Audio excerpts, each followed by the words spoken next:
Welcome back to the Bourbon and BS podcast, everyone. This is episode 294. We have Spencer Lappin back in the garage for the annual Thanksgiving episode. Happy early Thanksgiving, gentlemen. Happy Thanksgiving Eve. Happy Thanksgiving Eve. I'm trying to still find this popping up on my notifications. That means that you guys obviously have already gotten them. Yeah. Live. I don't follow you guys. Cool. It's because you're always here. Yeah. It's like, I know where you guys are at. I know where you're at. Yeah. I want to thank you guys for tuning in. Hope everyone's having a good Thanksgiving Eve, as we mentioned here.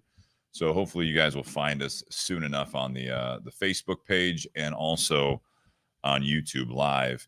And if you do, share it, please like it, review it, all that good stuff.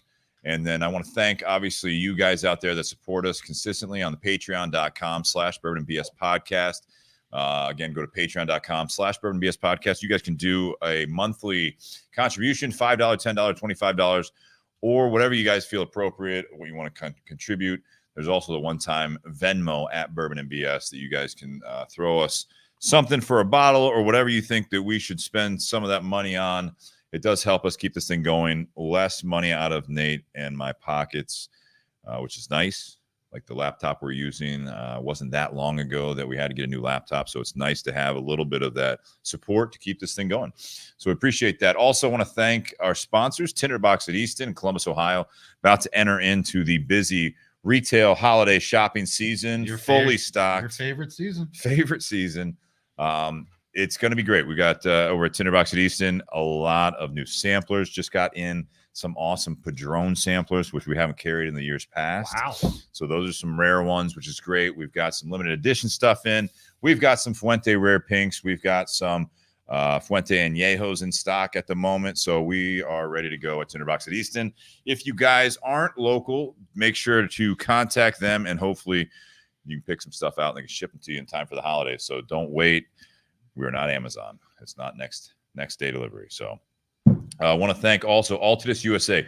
We are smoking some Crowned Heads products today because they were gifts from our friend who was co-founder of the podcast, Jake Sanders, who works for Crowned Heads. So we're lighting up a limited edition 4 Kicks Mule Kick, the 2023. We'll go over that in part 1 here. But normally we're smoking Altadis products in the second part.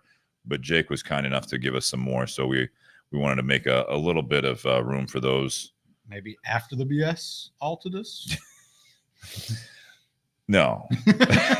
It's the night before holiday, you know what I mean? It can't get too crazy, right? The night is young. The night is young. Spencer will be starting a video chat here in a little bit. Also want to thank them for the continued support. And then the BS Cigar Company just got a brand new shipment at Tinder Box at Easton of the BS Gold, straight from Plasencia. Got the new Toros back in, and the Robustos back in as well. So all 3 sizes are available, and also the silver from Espinosa Cigars, a custom blend from them, is available as well in a Toro and a 6x60 size. Nate, what you doing for Thanksgiving? Lots of driving, probably. Sounds fun. Start off going up to Findlay. Jess's family has Thanksgiving usually around 1 o'clock up there, and then my family on the south end of Columbus usually gets together around 6:30, and I want to try and make it down there because my mom's coming into town from South Carolina. So nice. Yep. I didn't get to see her the last time she was in town. Right. Very good, man. How about you, Spencer? Going down to my family tomorrow in Cincinnati, and then doing my fiance's family on Friday. So 2 separate Thanksgivings. So all in one day. 2 different days. So 1 on days. Thursday and then 1 on Friday. Nice, so man. Back to back. Nice. Yeah. I like it, fun. man. What about yourself? Hitting up a friend's place in the morning for some morning cocktails, perhaps a cigar, overall fun times. And then going to my family. It's over at my brother's in-laws. They like to host a holiday because they're kind of just part of the family on that. Because my brother's mother and father-in-law moved here for my sister-in-law because she's an only child. And when they had the kids, they want to be closer to the grandkids. So sounds great. That'll be good. My niece is coming home from, or is home from Miami University, where I went, which I'm happy to hear that things are going well there. And then, Kristen will be with us as well. Her family's all in Chicago and Arizona. So it's easier this way. So, got a nice little crew. Probably a lot of food. I'd hope so. Yeah. Yeah, absolutely. Maybe some whiskey. Do you bring wild turkey products? No, not usually. Okay. I think Nate might have though for the garage tonight. Attaboy. Well, Behind curtain number 1 there. Because, traditionally the last several years we've done some sort of wild turkey product. Yeah. On the night before Thanksgiving, Spencer, we knew you were going to be bringing a bottle, so I was like, I'll pick up something. Steve's like, just get some small wild turkey thing. Yeah, whatever. yeah. So Tradition. What do you got there, buddy? the new redesigned label Oh boy. What is it? for Rare Breed. Oh, nice, man. Thank you for bringing that. That's always a good choice. Yeah. Always a good choice. If Carfagna's had the Rare Breed rye, I would have bought that. But Oh, that's a good one too. I got the Rare Breed. So Yeah. if I'm at a And- bar and I don't know what to get or they don't have anything, my go-to is wild turkey. Is it? Oh yeah. Just 101? 101. Yeah. It's a long age statement on them typically. Mhm. And it's just a class that most bars have, and it's Got it better right. than anything else they have. Yeah, it is. That's a solid go-to. Yeah. It is. What are we drinking tonight, Spencer? So I was in Lexington, Kentucky yesterday for work, and she was texting me, "Hey, do you want what type of bottle?" And I was on my way to a couple distilleries yesterday for this podcast. I was on my way to Old Pepper, and Old Pepper was closed. Oh. So right next to Old Pepper, and they share the same storing facility, is Barrel House Distilling Company. So in Lexington, there's a little area that has a couple of distilleries there, some bars, restaurants, a Mexican place, brewery, things like that. And Barrel House is a small crafted distillery. Actually was there, didn't realize it, but was talking to the owner, Jeff Wiseman. He was actually working the gift shop. Didn't know that until I looked it up online to who I was talking to. While you were talking to him, were you online? Today, I Okay, was doing research on the distillery. I was like, "Oh, Jeff, yeah, that's who was Met talking that to me the guy. whole time." Nice. Yeah, but they've been around since 2006. They start out with vodka and rums, like a lot of the other places, and they are in Lexington. They only sell in Kentucky. They strive to continue the tradition of Kentucky distillers making fine spirits by traditional methods. What we have today is their Barrel House Select. It is a $40 bottle. They also have, like I said, a rum, a couple moonshines, vodka. And what they are known for is their step up, their seasonal, which is called Rock Castle. But they were out of that. And that is $90. And this one's coming in at This is $40, 90 proof, I believe. Yes. It is a rye.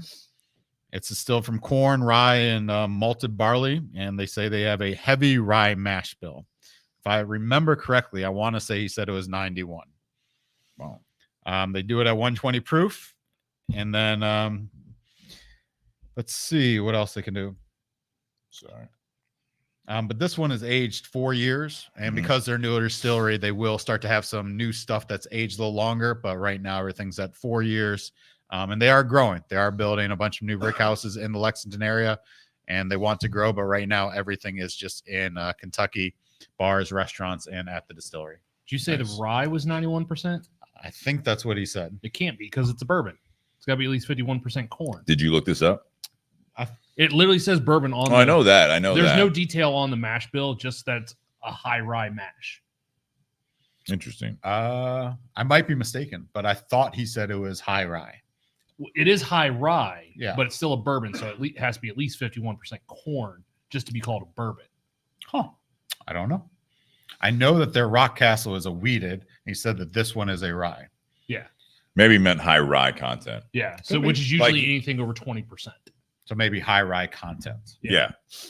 Which can be what you say, over 30? Usually over 20, they Yeah. consider it to be a high Yeah. rye, but like MGP's high rye is a 36%. Yeah.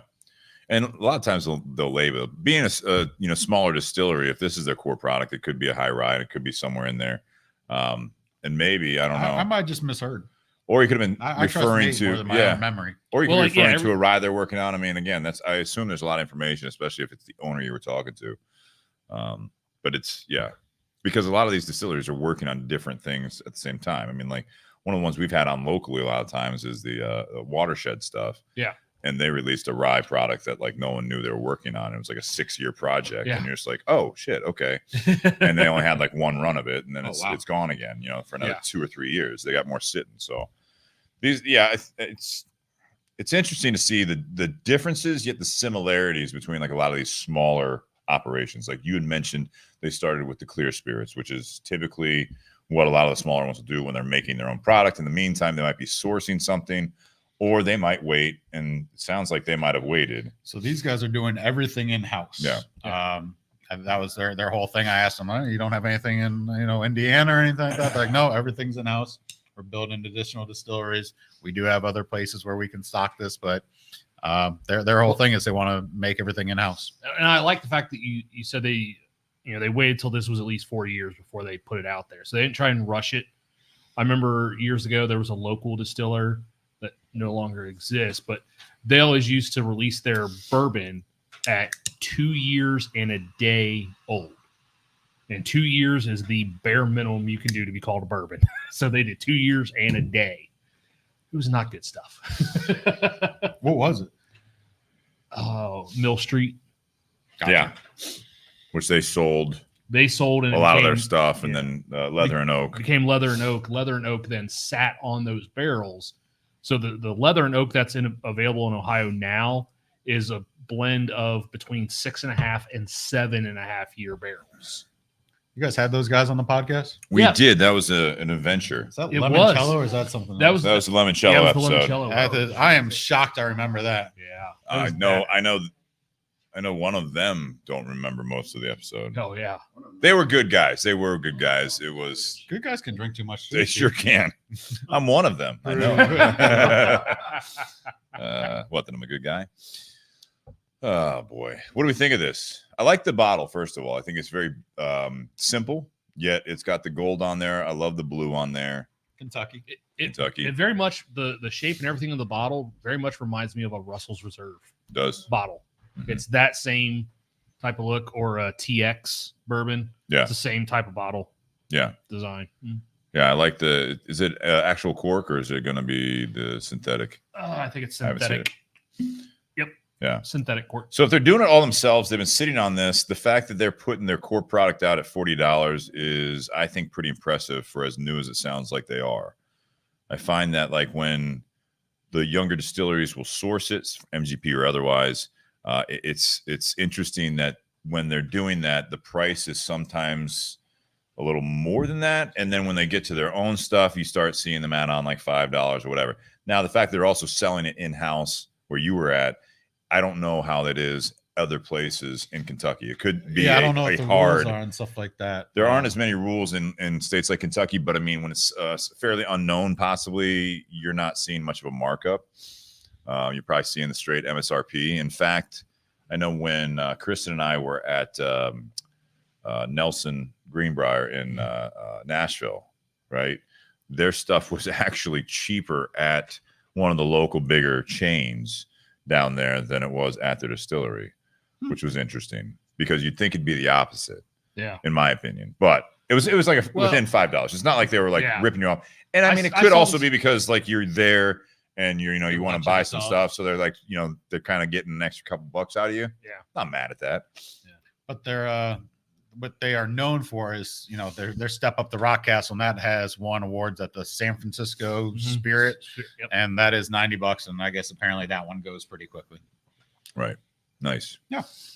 Nate, what do you think of this bottle? Initially that first sip, I was kind of surprised when Spencer read off that it was a 4-year. It tastes a little light, almost has a little bit of a young note to it.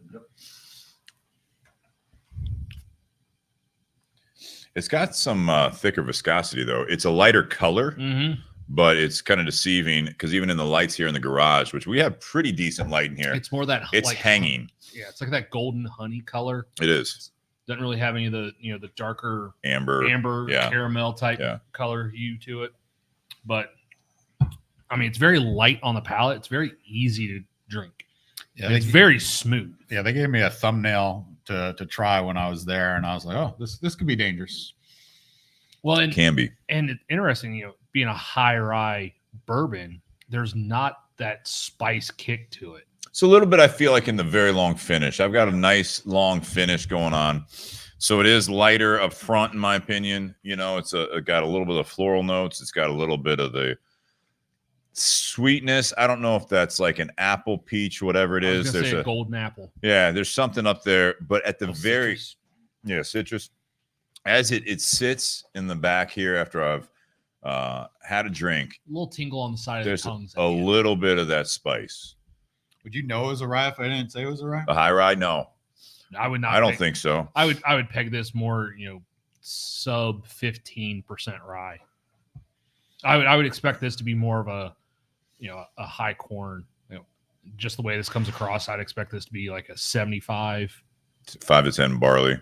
70, like a 75, 15, 10. Yeah, I would say so. It's a nice flavor, though. I mean, this is definitely compared to what's out there at $40, which is kind of your low end of the standard. I feel like, especially for smaller distilleries, local distilleries. We find that now here in Ohio, Columbus area. I mean, that's your entry level now is $40 or so. If you can find some from the bigger chains, like we've talked about, the $20, $30 range, that's a steal. 30 to 40 is still a steal. 40 to 50, I feel like, is where you're coming in as average price point for your core product. Any higher than 50, I think, of some of these smaller, they're not going to make it unless they have they're literally not putting out a big amount of batches for their core product, and they're selling everything they can. That's great. But I mean, other than that, I don't see if you don't catch kind of a craze or like this is a hard to find bottle, this is the next big thing. I was gonna say whatever it might be, you can't go too high, 50 to 60 on your core bottle, even if you're not making a big margin. Yeah. I think a lot of these are, it's kind of like some of the cigar guys too, where it's like you come out with it. It's just like any other business. Like not only do you have the investment if you're doing this and sitting on it for 4 years, most businesses fail before that. You know what I mean? If you're just opening up a business, you don't make any money those first few years when you're operating. This is like you sat on it. Now you like started over. And I feel as though you can't make that quick buck with this stuff. Do you guys ever buy the vodka from bourbon companies? Like, I know at our store at Carfagna's, we sell a shit ton of High Bank and Watershed vodka. Sell a ton of it. Ton of Watershed gin too. Okay. I know I've been to, a lot of distillers and they all have their vodka. I'm just am upset that they don't have more of their bourbon there to offer. I was at Buffalo Trace this year and they had their vodka and they had bourbon cream and you could not buy Buffalo Trace there. We have their vodka. And then this year, since I've been at Carfagna's, I've sold 2 of their vodkas. It's called Clicks. It's a $300 vodka from Buffalo Trace. Oof. Have you had it? It's from the Russian operation or what? Yeah. Yeah, that's right. Oh, cool. I think it's a very pleasant bourbon. I get a fair amount of vanilla. I also get that citrus. And it's just, I like the viscosity. I like a little bit of it hangs a little bit. And it's just, I don't know if it's memorable. I don't know if it's something that I would have to pick up. But if I just wanted a solid $40 bottle of bourbon, I don't think that there's anything wrong with it. I think you have to mind passing it so I can continue to experience and review this. I like where your head's at already. I'm not going to lie to you. I'll take off. That's for you. This is science. It's nice gold foil. Science. It's one of those that I think for me, it's not a blow me away like local, even though we're not from us, but like a local, the smaller distillery getting into it. It's a good product. It's a good product. If you're back down in the area, it's enough for me to, if you do catch that seasonal one, I'm going to be like, all right, let's see what these guys can do with the seasonal stuff. What I've learned from this podcast, and we're been on it, I don't know, 20, 25 times, whatever it is. Like 4 or 5, I think. I don't know. I like to mention it every time. Is that I don't take any of it personally. And it's, I didn't make it. and so whatever the result is what it is. We're just trying to find stuff. You guys have had 294 episodes. That's right. It's a lot of bottles. So trying to find bottles that you guys haven't had is not the easiest thing in the world these days. No, it's not. So just try to find something that, hey, you may or may not ever try something like this again. That was kind of the goal with it, but good. it is what it is. No, I appreciate you doing it. Like I said, it's always fun to try new stuff. I mean, again, you've got, for the most part, minus the weeded stuff, 3 major ingredients. You know what I mean? Corn, rye, barley. Right. So you add in the wheat, or, if there is happen to be like, like what was the spelt and watershed original? Spelt. Like, there's a reason that one didn't kick off as much. You know what I mean? Because you're reinventing the wheel a little bit. What about that red corn you guys had at one time? So the red corn, bloody butcher corn. Yeah. The Jephthah Creed. Yeah, I thought those were good products, but again, it is still corn. I mean, you can vary where you get your ingredients, right? Mm. When we sat down with Eddie Russell, that was one of the questions. I brought that up a while. It's been a while, but Jake Sanders and then Dustin had been on the podcast a lot, and myself, we met Eddie Russell at like a tasting kind of thing locally here in near you in Dublin. Mm-hmm. And these bartenders are there because it was kind of like an industry thing. And open Q&A, and I asked, Eddie, I was like, so like, how much this goes back to the farm? How much does it go back to the actual grains? Because no one, I felt like asked those types of questions to these guys, even now. Like, but being from the cigar side, of it, it's like it goes back to that. And these guys, and Eddie Russell, they're so big. With speaking of Wild Turkey, so big that they have obviously a direct line to this stuff. Bring up the bloody butcher corn. There is some varying things of what kind of corn you use, where you get it from, and it was amazing. I can't even remember exactly how they explained it. And Nate, you have a good memory, so I think I've spoke to this point before. There was like a microwave test of how they could make sure the corn was good. Literally, popcorn. It wasn't popcorn, but it was a way to actually see if it dried the way it dried or whatever. It was interesting that it does go back to that stuff, but I feel like the whiskey and bourbon world of these, even the enthusiasts and the people that are got the big collections, they go on these trips. No one fucking cares about the grains. Yeah. All they care about is how much of it and what have they done to it? Where is it at in the rick house and all that stuff? How much is the bottle worth? How much is the bottle worth? I mean, I'm not dogging that stuff, but I feel like there's a little bit of a ignorance / lack of caring of where that comes from, and maybe it's just because it doesn't matter. I don't know, but I would assume that all these ingredients are going through that.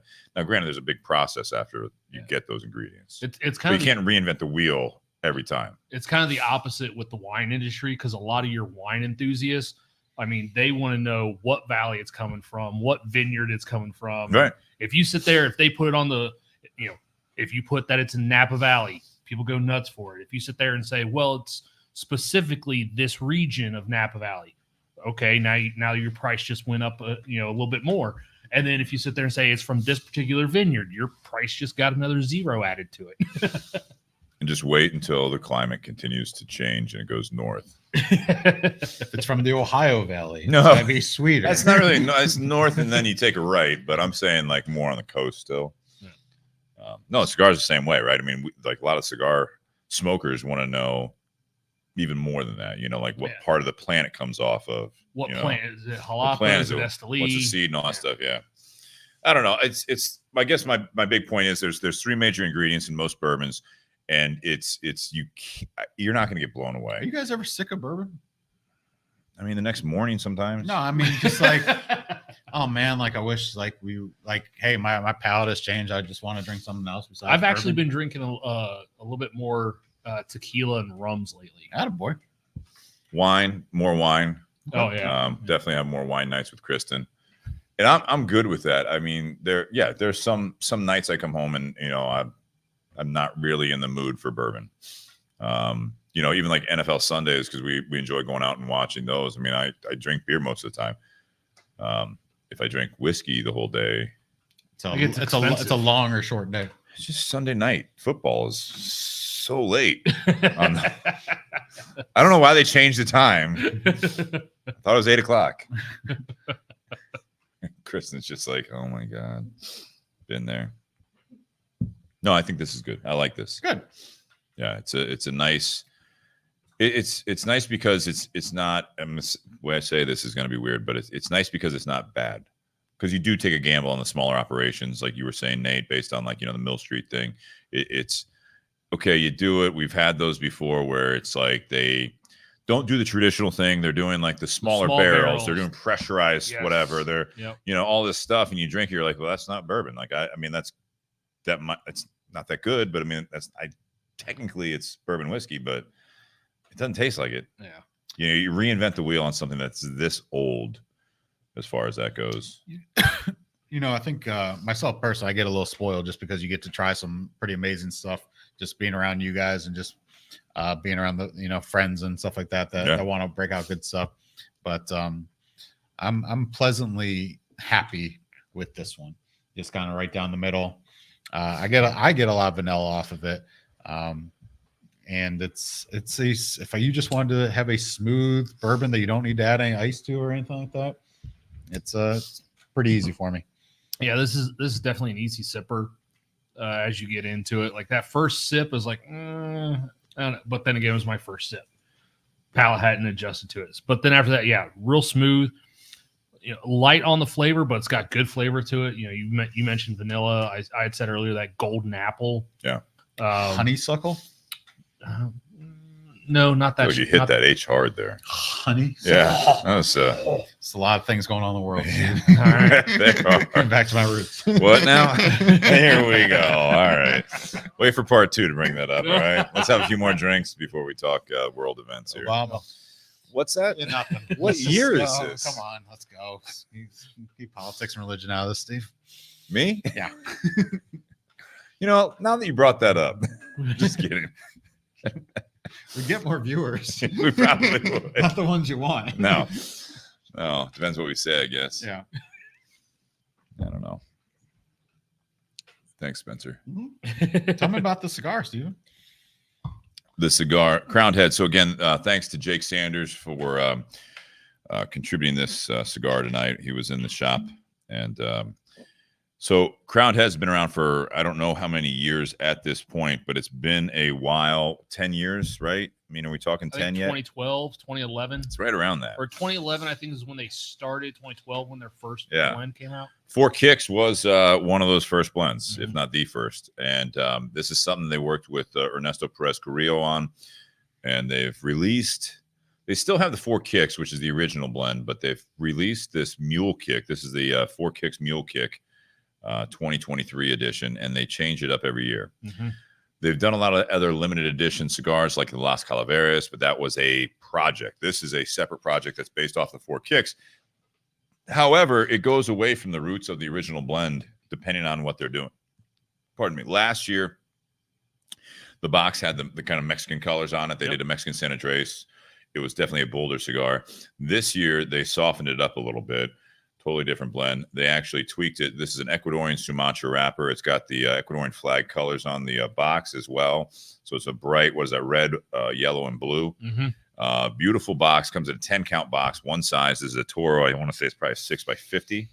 Would you say? I don't know if it's said it on the label. What is the Mule Kick? Why do they call it Mule Kick? Just Four Kicks. I mean, it doesn't mean it has extra punch or anything like that. Too. No, not typically. Maybe in the first edition, but I mean, go ahead, Nate. A lot of their stuff is music themed, like Johnny Cash songs and stuff like that. So, like the Juarez and some of the names of the Juarez, like the Willie Lee, like a lot of their blends have to do with either Johnny Cash songs or Willie Nelson, like that kind of stuff. Is Mule Kick a song by somebody? It may just be part of a lyric. Look it up here. Okay. It's an Ecuadorian Sumatra wrapper. You've got a Dominican binder and the Dominican Nicaraguan filler. They soften it up with the Dominican filler there a little bit. I like what they do with this cigar every year. I don't necessarily love every blend that they've done with it, but this one, it does smoke nicely. And again, they do kind of a throwback. Not quite exactly the same, but like the limited edition 2023 with the golden black. Kind of like the Cuban type of limited edition. If you've seen those secondary bands on some of those, it looks cool. It does look cool. And the Four Kicks band is very elegant. It's simple. This one is black. The original, I think, is red. But you keep with this the black. Is that red or black? I can't see in this light. Dark red.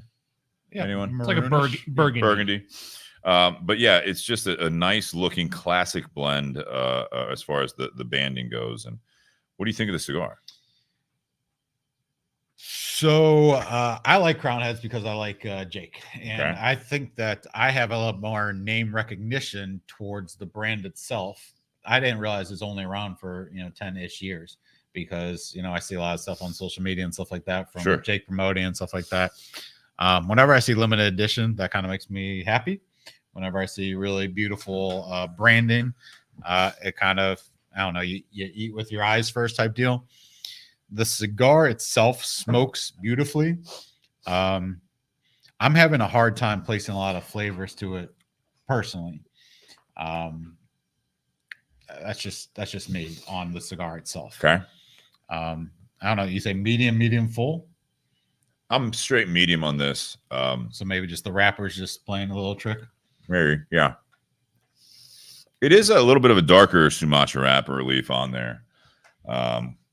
But it's got, I think, a little bit of like the toasty classic stuff, right? It's a little like Traditional. It is. But I do get in the retrohale through the nose a little bit. I do get a little bit of a punch there. What do you think? Yeah, Definitely get more. Definitely a lot more flavors. It amps it up a little bit. It's got a little bit of spice to it. Now, do you think this goes well with a lower proof bourbon? I do so far. We'll get to that. Nate, what do you think of the cigar? I think it's pretty smooth. Not a lot of spice on the palate. A lot of earth and leather notes to this one. I think last year's with that San Andreas had a bit more, pardon the pun, bit more kick. Yeah. That's what I was asking. I was like, Mule Kick, I don't really get that. No. Like there's also one. It's the Four Kicks like Capa Especial. That's just a different blend that they do off the Four Kicks line. That's a different story there a little bit, because it's just a different wrapper leaf. Yeah. So with the Four Kicks, I think they're starting with like the same core, and they're just kind of changing up. They softened it. That's what I was saying. Yeah. Did they? Yeah. Okay. Yeah. I think this has got a Piloto Cubano Dominican and Nicaraguan in the filler. I love when you talk Correct. sexy like that. No, that's right. So what was this cigar run at the shop? So right now the Mule Kick usually comes in around that $13 or so. Seems fair. I thought with the limited edition, I thought we were going to talk higher end price point and things like that with it. No, it's about that $13 range. Okay. Which is actually not too far off from the regular Four Kicks line. Are you selling any of these? Not at the moment. These are not available at the Tinder Box at Easton. Again, this is a gift from Jake Sanders. Check your local brick and mortar. I think you might be able to find some online, but mostly brick and mortar sales on that. A lot of their limited edition stuff, they don't go full-blown releases because they're so small as far as that. But the game changer there, if you're shopping online, if you don't have a local, I always encourage you guys to support local businesses, especially wherever you're at. But this is something that there are brick and mortar stores that have an online presence. So you may be able to find some of these online. And just like COVID, you're still doing house deliveries with this type of stuff, right? Depends who you are. Depends who you are. Fair. We are shipping though, however. Are you? Yeah, we ship. Go to the post office about once a week. Okay, cool. Yeah. So we can put something together with for you. A lot of it's the BS cigars or some of our Jack and Rum cigars, but we do also, if you guys want to do that, you can always get a hold of us and we can do something for you on this. We don't have the e-commerce, but this is kind of old school, but we get it to you. And never had any problems with shipping, any package issues so far. Every once in a while you have the delayed, delivery, but besides that, nothing. Gotcha. That's good. Nate, what are you looking up over there? The history behind like the Four The Kicks Mule name. Kick? It's actually a Kings of Leon song. There you go. Okay. Seen them in concert According before. to Half Wheel, that's what they're saying that the name is a reference to for Four Kicks. Yeah, I like this. So compare it to the 2022, 2023. Jake, if you're out there, I'm going to put him on here. See if I can tag him. See if we can have him join. I actually enjoy this one. This is a very, again, straightforward medium, some classic flavors there on the tobacco. It's not overpowering. It seems to, I do think it's a hair hair stronger than the bourbon. Yes. Yes. Yeah. But it's not overpowering. Yeah. But it does dominate the two of them. So I just really enjoy the cigar. This is like 4 Kicks. I remember smoking the 4 Kicks years ago. I'm talking like a decade ago, because it was the original or one of the original blends from Crowned Heads, and was not really all that impressed with it. I'm like, yeah, it's a straightforward medium. It's okay. This one I like. This is a nice blend. I find myself liking some of the like the Capa Especial or some of the Mule Kicks more than the original 4 Kicks. Absolutely, 100%. Which original debuted in 2011. Okay, so that makes sense. Yeah, because I started in the business full time in 2012, so it was right then, and I was like, all right, this is okay. And Shit, I met you 2012 now. You met me before that. Yeah, that's what I'm Slightly. saying. Yeah, 2010, 2011. Yeah, 2010. Wow. I think it was. Damn. Yeah. You look great. I feel like I look the same. You do too. So you looked great then. Thanks. Yeah, no problem. It was low light though, that first gentleman's dinner. That's how steakhouses like that. Yeah, that's right. It's backstory there. No, but the Crowned Heads guys, just a quick review. The 2 guys that are co-owners of it, they were with CAO before that, before CAO sold to What General happened Cigars. to CAO? Still around. I mean, it's something but these guys were part of that company. And then that family sold to General Cigars. These guys then went away, and they came up with this not too far long after. I don't know if there's a non-compete there, but I mean, something that they showed up with these projects like the original 4 Kicks back in 2011. And I want to say it was probably, I'd venture to guess, 2009 that CAO sold. So Yeah, it's about that 2-year non-compete is what I'd guess, not even looking into the story. Yeah, it was around that 08, 2010 time frame. Yeah. Used to buy a lot of those on Cigar International at the time. Yeah, CAO was one of the first brands I started smoking when I got into cigars. Brasilia Golds were my That's what I go-to. was Yeah, just gonna say, see Brasilia. the original release of the CAO Extreme. That was my favorite cigar for the longest time. So that's where I The light up box. The brown box. Oh, what was the light up? The Vision. Vision. That's right. Which they re-released yeah, recently. yeah. They did a great job with branding. Gurkha did a great job with branding. Like those are labels that I remember distinctly 15 plus years ago. They did. And then a good friend of the show, Ricky Rodriguez, when he got hired on to be the brand ambassador of CAO through General, what? The banner. Oh, thanks, man. I'm going to give you this mouse. Go along with the soundboard. No, I mean, he kind of took it over for a decade, and you had some good releases as well. But I mean, it was tough to beat the original, like Brasilia, the World's Series line. That was just a great, great series. The America, the Italia, Brasilia, obviously. Brasilia was their number one. Still seller. is. Yeah. You Still had that is. original CAO Gold. You had the Maduro with the red band. Cameroon came out with the MX2, which is still around. LX2. The LX2 was great. I remember the CX2. I loved it. That was Cameroon wrapper, Yeah. and Cameroon binder. Yeah. They did one. It was the Patriot. And I remember smoking one of the CAO 65ths, which was for Jono's 65th birthday. Nice. Yeah. These guys are based out of Nashville also. Which is where CAO was. Yeah. So these all have those roots there, which again, that's where a lot of the music themes come from. So yeah. I like Crowned Heads. I think they've really and this, I'm not talking down to obviously John and the boys, but I mean, they've really come into more of a stride recently, and that's amazing because of when we had Miguel on here before from Crowned Heads. We've had Jake on here. And there was a good 2-year period recently where a lot of their new releases were coming out of a new factory that they've actually parted ways with part of those projects.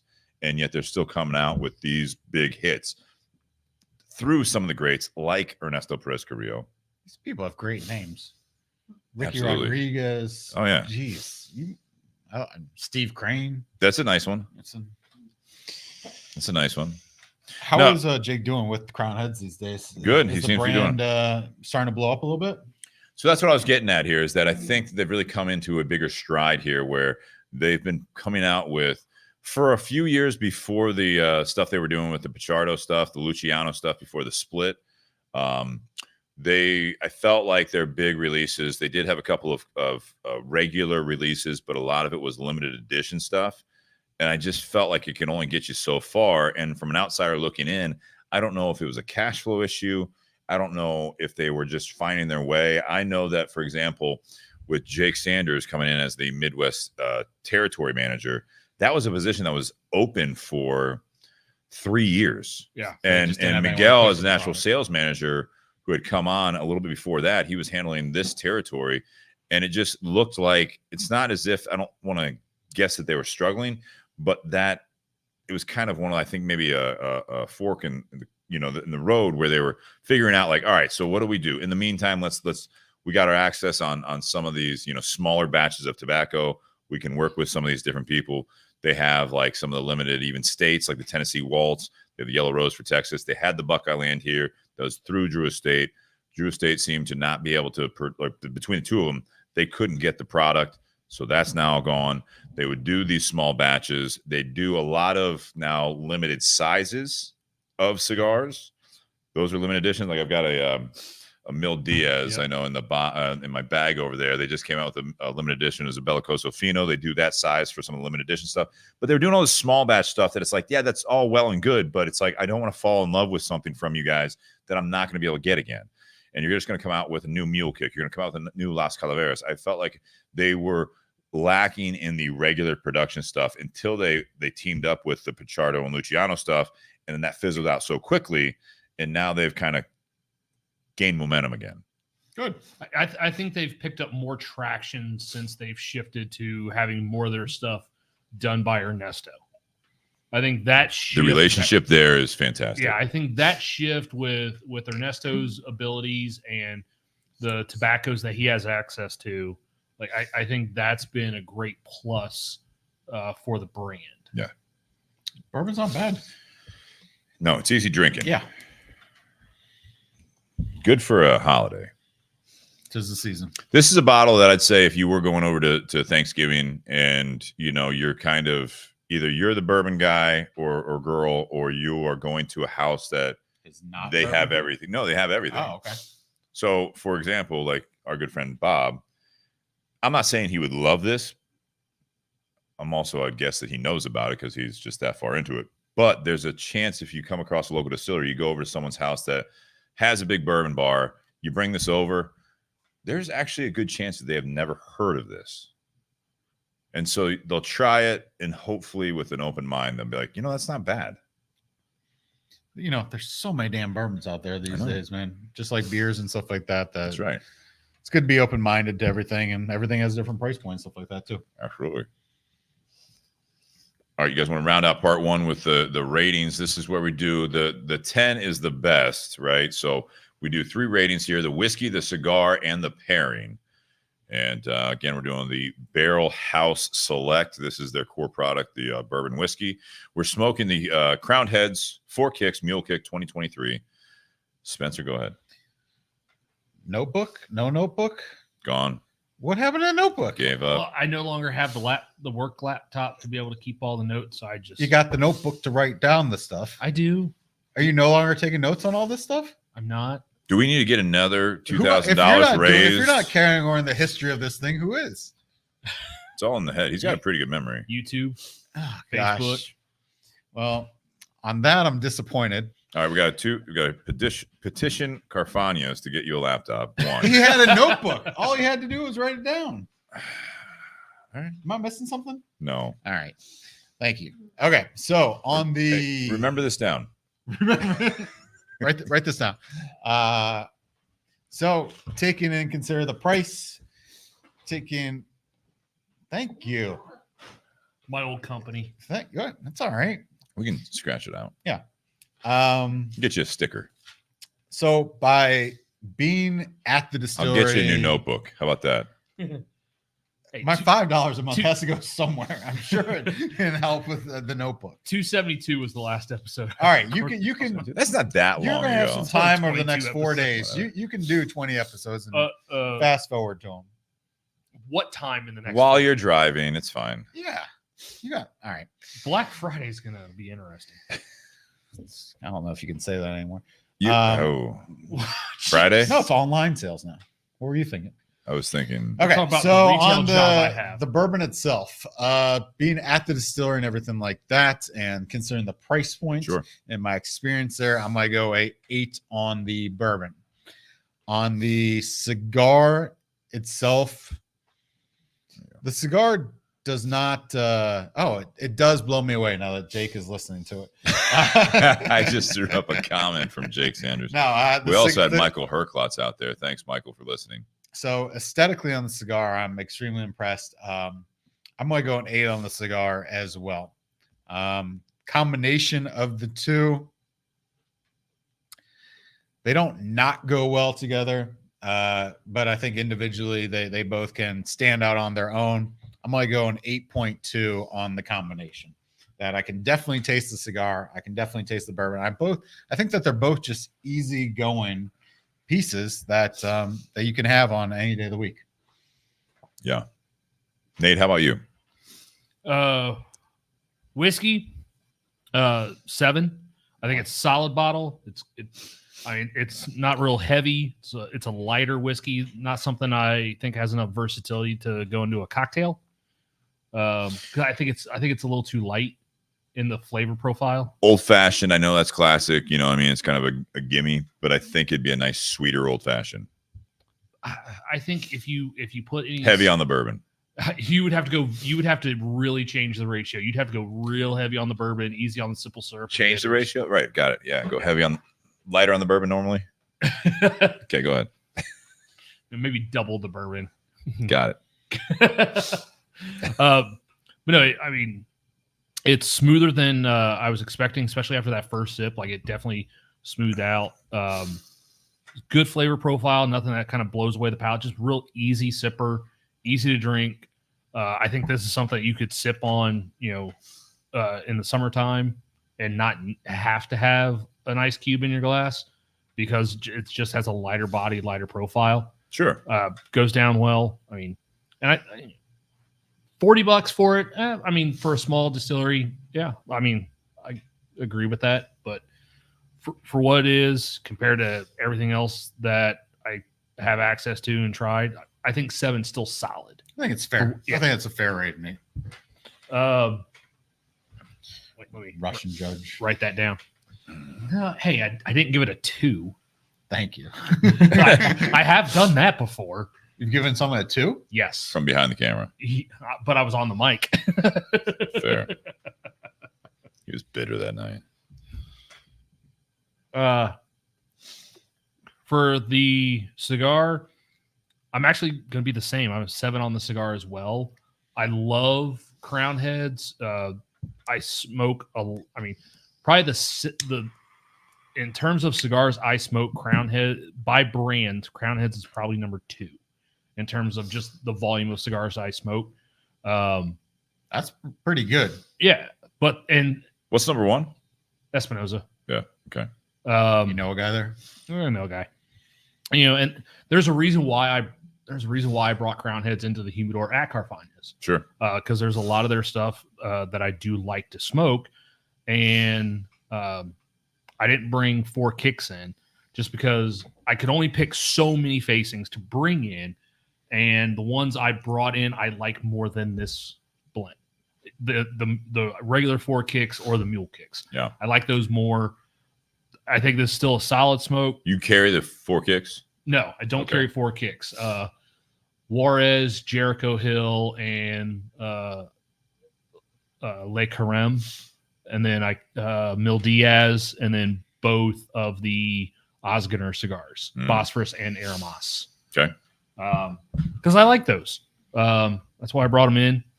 This is still kind of like with the bourbon. It's solid.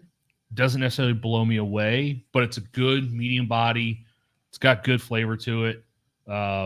It's got better construction than some of the other stuff I've had. And it all depends on what factory it comes out of. A lot of the Crown Head stuff I've had from the Drew Estate factory, I usually would run into construction issues. So them going more with Ernesto has kind of fixed a lot of those issues. So again, that's why I think them going and doing so much now with Ernesto, like the quality has gone up, and Okay. and you've seen that I think in their sales and popularity start to build is How because about of that. the pairing? 7. I'm 7s across the board. 777. Jackpot. I had a feeling. I thought I was going to be alone in this the whole thing together, but I had a feeling. I think it's because I think the profile of the whiskey is so light that even this cigar being medium body and towed down from some of the other mule kicks, it's the cigar still overpowers that whiskey a bit. For me, the whiskey, I'm kind of around you guys there, 7 to 8. I think, this whole pairing I feel is very, in a good way, basic. The bourbon tastes like a decent bourbon. Okay. The cigar, it's not necessarily, it's not a Cuban-esque, like old world type of thing. I'm not always a huge Dominican tobacco dominant blend, but the fact that it has the Ecuadorian Sumatra wrapper, it does have Dominican, I think it was the binder and part of the filler, and the Nicaraguan. It's just like these classic flavors. I feel like You've had them before. And I enjoyed them. That's kind of my point. So I'll give the whiskey bottle, I'm going to give it a 7.5. It's a good one to try. This is not something that I'm going to like stock up and make sure that every time I'm in the area in Kentucky, I'm going to like look for this bottle. But I'm happy you brought it because this is an enjoyable bottle. You can say you had it. I can say I had it. Tell a story. It's something that if I'm down in that area, with the guys or with Kristen, or and it's like, hey, let's stop by there. And if I'm there, I'd probably buy a bottle just because it's from the distillery. It's not something that if this bottle runs out, I got to make sure I got to restock it. So 7.5. It's a classic bourbon. I mean, that's it. I mean, it's there's nothing wrong with it. I mean, again, it's too often I feel like we look for like the next best thing. Yeah. This is good. This is a nice, solid bottle. I mean, there's nothing super special about it. It's not a barrel strength. It's a 90 proof. You're coming in as just a sipper. I mean, this is fine. And you're asking what's the pour. This is a Barrel House Select bourbon here. So 7.5 on Lexington, Kentucky. The 4 Kicks Mule Kick. This is actually one of my favorite recent additions to this series because it's very woody. It's like got a cedar. It kind of, I don't know if it's partially from the bourbon, but it's got like an oakiness to it. It's very like a kind of a very woody. You said, Nate, earthy and leather. I'm saying more kind of like a cedar, but with a little bit of an oak to it. Like it's heavier. Feel? Yeah, it's not like, you open up a nice humidor that's got a really nice cedar in there. It's a little bit, this sounds silly, but like a higher pitch, like, it's a little bit lighter, kind of like the bourbon. This has a little more depth to it. This has a little bit more, a hint of like a campfire to it. You know what I mean? It's rich mahogany. Damn it. Yeah, that's leather-bound books. Your words. Your words. Your words. So I'm going to give the cigar an 8. I like the cigar. Again, it's nothing crazy here, but this is a good, solid blended tobacco that I'm enjoying smoking this. So I think it gets a little better as you get towards. It builds a little bit, and that's where I think the depth's coming in a little bit more. So that's where. So I got 7.5. I got an 8 there. I'd say the pairing, I'm back down to a 7.5 because we could do better with a little bit of experimenting of what we want to drink with this cigar, and then vice versa. This is something that we could probably pick a different cigar for the bottle as well. Not a bad pairing. I wouldn't be upset, obviously, if I had friends over and we were doing just like a little bit random, blind taste testing like we did tonight. It's not a bad experience, but we could definitely build off of both sides of that, in my opinion. So back down to a 7.5 on that. What's the second cigar, out of curiosity? So we can pick from Crowned Heads. We've got the Blood Medicine, which I think would go better with this bottle. And we have the Le Patissier there, which is going to be back up in the realm of this 4 Kicks here. Gotcha. So it's up to you guys. We'll figure it out in the intermission. The Blood Medicine is an event-only cigar from Crowned Heads. Le Patissier is available everywhere, including Tinder Box at Easton, which I do want to thank our sponsors once again as we round out here part 1. Guys, happy Whiskey Wednesday. Thank you to all the people. Patreon.com/Bourbon and BS podcast, or the one-time contribution at Venmo at Bourbon and BS. Tinder Box at Easton does carry in Columbus, Ohio, the Le Patissier, which we have on the table. We've had some events with Crowned Heads, and we continue to support them and they support us. Look for Crowned Heads at the Smoking 10 event in March 16th. I assume there's going to be some blood medicine, which we might light up here as well. But we do carry a Tinderbox at Easton, the Mil Diaz, the Juarez, Le Patissier, like I said, La Imperiosa, the new La Vereda, which we love. So they're definitely a good mix from them. Also, thank you to Altus USA. You see behind us the Monte Cristo, the Romeo y Julieta, the H. Upman Aging Room, and they are a continuing supporter of the show. We've got the Trinidad Espiritu #1 ashtray from Josh Bentley last week. I'm using, I think you are too, the Espiritu #3. Is that number 2 with the Brazilian? What's it say on the front there? I think it's #1. It just says Espiritu. Oh. Anyways, this is the new one. The lighter is going to be the Mexican theme, and that just launched. We reviewed that last week, so check that out. And yeah, so thank you for the continued support there. And then also Be a Cigar Company. The gold is back in stock, all 3 sizes at Tinderbox at Easton, as well as Carfagna's, where Nate works, as well as Royale, where Ryan Newman was on the show last week on the west side of Columbus. So if you're in the Columbus area, check out any of those locations there, or contact Tinderbox at Easton to ship you out something. If you guys want something for the holidays, make sure you contact Tinderbox at Easton sooner than later so that we can get some packages out to you. Because the week before Christmas, I am not going to the post office. So don't have the time being in the shop open and closed. So we guys appreciate that. We didn't mention it before the show. Buyjack.com/bourbon&bs for any of the shirts.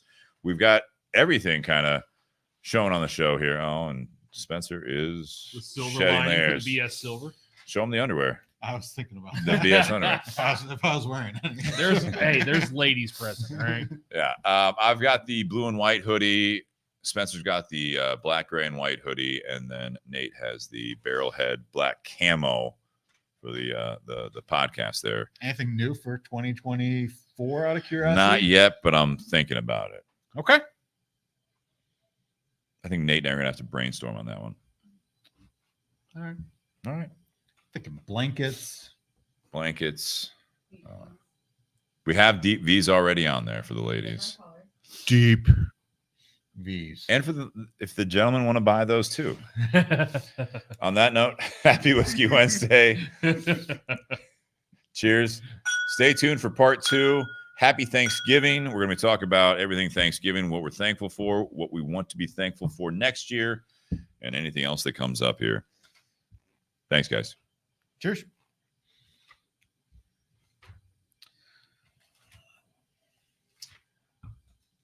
I feel like the bourbon and the cigar and the night before Thanksgiving were anticlimactic.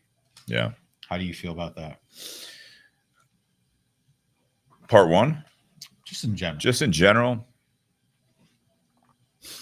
like the cigar and the whiskey, it's pretty average. That's where I was. Okay.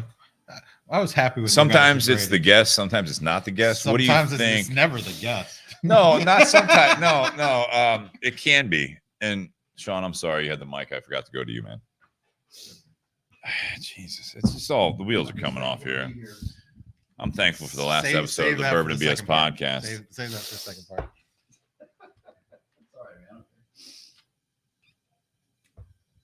Let's just call it. You guys want to call it? I'm not fucking calling it. Fucking powering through. Do you need to use the restroom? I'm going to use the restroom because I need to. Go ahead. I will. Are you going to leave us with a story or a thought? Are you going right now? Thinking about it. Normally I go like 2 minutes ago. No, I mean like in the chair. Oh, no. No. You should probably go. I think I put on too many layers tonight. I'm happy with the It amount feels of layers I nice. did. Yeah, this is. You guys getting high from the pleasant propane surprise. yet? Yeah. No, just Cool. Oh, wait, did you say hot or high? Yes. All right. What's it? Ryan Jones, what are we smoking and sipping tonight? We are smoking the Crowned Heads 4 Kicks Mule Kick 2023, and we're sipping on the Barrel House Select, which is only available in Kentucky, that Spencer brought with him. It's a little melancholy in the garage tonight. I feel like there's just been a lot going on, and everyone's just like, ugh. I'm good. I know. This week and last week were insane at the store. Like, Sure. just way busier than normal. I mean, we did like 60 grand in liquor last week. No one has a frame of reference for it. Is that good? Normal week is like 35 to 40. Sounds good. Yeah. That sounds good. Yeah. So double. Oh, About. Just about Double. And then so we opened at 10 today, and I think by noon or 1 o'clock, Yeah. between liquor and wine sales, we were already at like 11 grand in the first 3 hours of the day. I actually sold my last BS Gold today at Carfagna's. Well, got more. How ironic. The day I sell my last gold, Tinder Box gets them back in. Cool. We just got And then also sold a silver today. I think 2,000 gold toros. I think. Talking about what you're thankful for will help them. You speaking of the mic, miss. Sean, you got to talk her into it. Maybe like Well- I can hold it for you if you like. Now coming to you live from the back of the garage. Well, I found- Sean Wilkinson here with Kristen Flock. Kristen, what are your thoughts on Thanksgiving here? The whole world's watching. Well, Back to you, Steve. I did find my notes from the last Thanksgiving episode. Ryan Newman was actually here for that, and Sean was in the garage for that as well. We had that New Riff 6-year malted rye, which I think we still have a little I bit see left. a New Riff bottle up there. I don't know which one it is. That's It the might be 6-year malted rye. that. Crack it open again there. And We should get a camera on you, Sean, from now on. we also Like, smoked. yeah, going to Sean Wilkinson We live also- in the garage. We also smoked a Crown Head cigar that night. Which one? We smoked the Sfumato in C major. Oh, yeah. Taking shots in there. Thought about bringing the Malloy. Malort. Excuse me, Malord. No. All right, you guys ready? Nice spin. Which cigar are you going to do the second half? I agree the blood medicine would go better, but I mean, I think I like the La Patissier a little bit more. We're going to crack into the rare breed because I think that's going to stand up to the Patissier. Sure. All right. Yeah, the blood medicine. You have blood medicine before, right? I don't think so. I mean, I'd have to maybe see it. Which one are you going to do? We'll do the one we have. Okay, cool. Stay with a little bit on the medium to full side there. Cool. About an hour 5 there. I like it. That's like 32 minutes on my end. Welcome back to the Bourbon and BS podcast, everyone. This is episode 294, part 2, Beyond the BS. This is the annual Thanksgiving episode. It's Thanksgiving Eve. We're in Columbus, Ohio. Not too bad temperature-wise. In the garage, it's 39 degrees outside, so it's cold. Feels good inside, though. It does. We've got some warm propane gas going on in the garage, so we'll see where it goes, part 2. How are you feeling, Spencer? Into our lungs. Temperature-wise, I feel great. Yeah, head-wise? Head-wise, little feel- lightheaded. Slightly poisoned? Not slightly, like full-blown. Yeah. I mean, Good thing we have liquor, cigar, Sure. What? Do we need to crack the door more? great company, and gas. It's just, did we used to have the propane in a different location at some point? You used to always be closer to I've Steve. had That's what I 2. thought.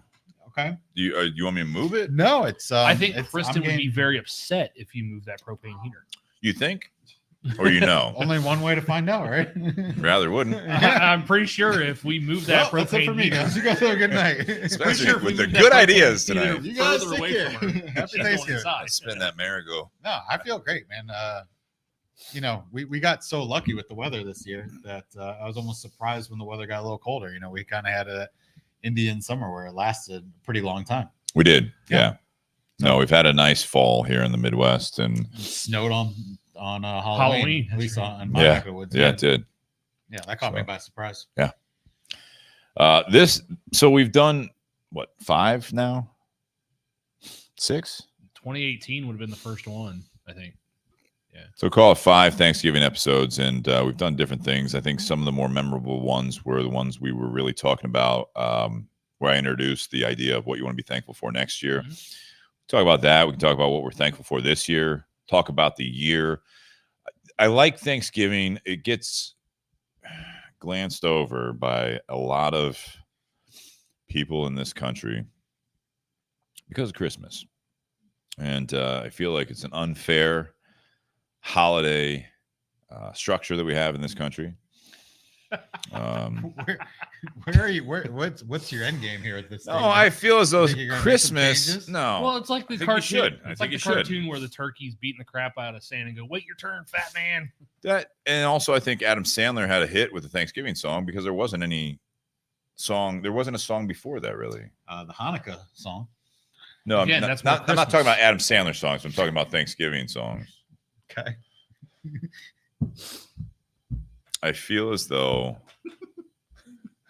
because Spencer likes to get political on this show, Thanksgiving has been bastardized as a holiday that I enjoyed growing up, and I feel as though, well, It's my favorite holiday. is it? Of course. What do you mean? Of course. Well, it's all the food, Sure. Check. right? Food, football, Bingo. family. That if America. you don't want to talk to your family, you can watch football. You definitely have to go to. Most people are lucky enough to go to one place. A lot of people have to go to multiple places. Sure. If you go to multiple places, you get to have multiple meals. That's a lot, though. There is no discussion of religion. Everyone has it off for the most part. True. It is a it's- national holiday it- that still's closed. You know, in my family, we go around and we say what we are thankful for. So it is a time, you know, for those 5, 10, half hour, whatever it is, a time to reflect as far as what you all are thankful for during that time. And hopefully, not everyone does, but hopefully you have a place to go for the holiday. So Sure. I see no negative to Thanksgiving. Do you That- think it gets overshadowed in the ranking of Well, holidays in America There is throughout the I year? did walk into a Christmas Not just tree. Christmas. Yeah, I was. It's a lovely tree. It's beautiful. Go Do you ahead. think that you should wait to celebrate Christmas until after Thanksgiving? Yes. Okay. And Celebrate, you yes. lost that It's battle. not a win or lose situation, Spencer. I know. It's not a I competition. feel like you're making it one. Clearly it's not because the tree's up. I feel like it's a trap. I saw the pillows. I didn't see the Happy Turkey Day pillow. Have you always felt that way? Yeah. I like to give holidays their fair shake, you know. You've always been that way. Yeah, I'm a traditionalist. You're traditional. I'm a purist, Spencer. Are you? I think so. Okay. No, I don't think you celebrate, you know, Labor Day before the 4th of July. I don't think you celebrate the 4th of July before Memorial Day. You give them their due, right? Okay. Halloween. I feel as though, so growing up, I you know, Christmas music, I like Christmas music. I'll say that, right? I like Christmas music. It has its place, and I'll give December that place. Growing up, What about right after Halloween, like the day after? No. There's one station in town that started playing Christmas music November 1st. I was in a Dunkin' Donuts and they played it November. it's called 1st. Dunkin'. What did I call it? Dunkin' Donuts. Is that not the full? It's called Is that Dunkin'. not their Christian name? Well, it's their God-given name, but Yeah. that's not what they go by. They go by Dunkin'. Okay. Apparently, donuts are bad for you, and they still sell it. No, I think that, you know, again, and not to glance over other holidays that take place, like Hanukkah. You're Jewish, you know, so I want to make sure we include other holidays. But growing up celebrating Christmas myself, I thought like December was the Christmas month. And when it was over growing up for me, it was sad when the day came and went. But even that week between Christmas and New Year's for me growing up, still Christmas season. So you weren't celebrating MLK Day during that time or anything like that? God, it's good to have you on. It's good to have you on. We're talking. Ah, geez. I'm talking about, I guess, more traditional holidays. Do we lose things? We're still alive. I think our audio is still live. I think our video may have frozen. It's back. Okay, cool. It's probably the internet censoring us talking about Christmas on the Thanksgiving episode. See, this happens every time. It overpowers Thanksgiving. I don't know if this is the hill you want to die on, but it sounds like Well, you're trying to I make a will. point. But go ahead, Nate. But I get your point because, I feel like, you're turning on me. I know I that. don't care. so you have Thanksgiving, but then immediately, most people, not everyone, a lot of people do have Friday, the day after Thanksgiving, off as well. And it used to be, years ago, all right, stores opened at like 6 a.m. on Black Friday. And so people were waiting in line, like starting at midnight. Right. And then you had the ones like, oh, we're going to open at midnight. So then people will like eat Thanksgiving dinner and then, go wait in line. And then all of a sudden you start having stores that are like, we're going to open at 6 p.m. on Thanksgiving evening. You're like, what the fuck is this? Like, what are we doing? It's slippery Like, slope. And then finally you start having some big retailers push back. Like, you know what? We're going to let our families, our staff. Do you know what it took to do that, though? Do what? Do you know what happened that had that turnaround? Enlighten me. COVID. Seriously. Everything was leading up to that, up to 2019. And then after everything came back, that's where stores started going back to, we're closed on Thanksgiving. If you look back at things at 2019, there were a lot of retail giants, especially, that were opening up, like you were saying, about 6 p.m. and they were open overnight. My And mother-in-law had to work at Macy's. so that was the thing where I looked at that as I thought that was a tough thing for retail establishments, mostly for the retail employees. There was no regard for the employees that were working for the business owners of those businesses. And I don't feel, and I don't know the numbers because the businesses I've been involved in didn't do that. I don't think it was a good return on the investment of all the expenses to do that. Mhm. I think it was like it's, in previous career I had, it was I've talked about this where it's like in the moving and storage, we'd be closed on holidays when I first started there because it was important to be with your families or give time off to employees. And then all of a sudden it's like, well, we do have a few employees that are able to work that day. Let's send out a few trucks. And then all of a sudden the next year you look at the calendar, quota, and you're looking at it like, well, if we don't open that day, now you got to make up that money elsewhere throughout the month. And it was a slippery slope. And I feel as though it got to the point where I'm all for capitalism, but I think the greed got there. And I think that when things shut down, that's when things came back open the last few years, that has not returned because there was a sense of, I guess, humanity there where it's like, what the fuck are we doing? Hopefully that, or maybe the Plus- internet too. Well, that was there before 2019, but I think it could have also been a little bit of a retaliation from the brick and mortar side of things that we need to compete with the online sales being open. So as soon as everyone's done, they used to get up at like 3 a.m. to go shopping on Black Friday. Well, now they just, once they're done eating and everything like that, there's sales that start at a certain time. They just have to be on their phones or computers. Yeah. I don't know. I actually looked up, there was an article published in September of this year of the most popular national and religious events in the United States as of September when this article was written. Coming in at number one is Thanksgiving. 79% of people rank Thanksgiving as their... It's non-denominational as far as that goes, or as far as, it's not religious based. Yeah, so Thanksgiving's number one. Tied for two is Memorial Day and Christmas. Then tied Really? is Veterans Day and Mother's Day. And then drop 6 percentage points. You get Father's Day.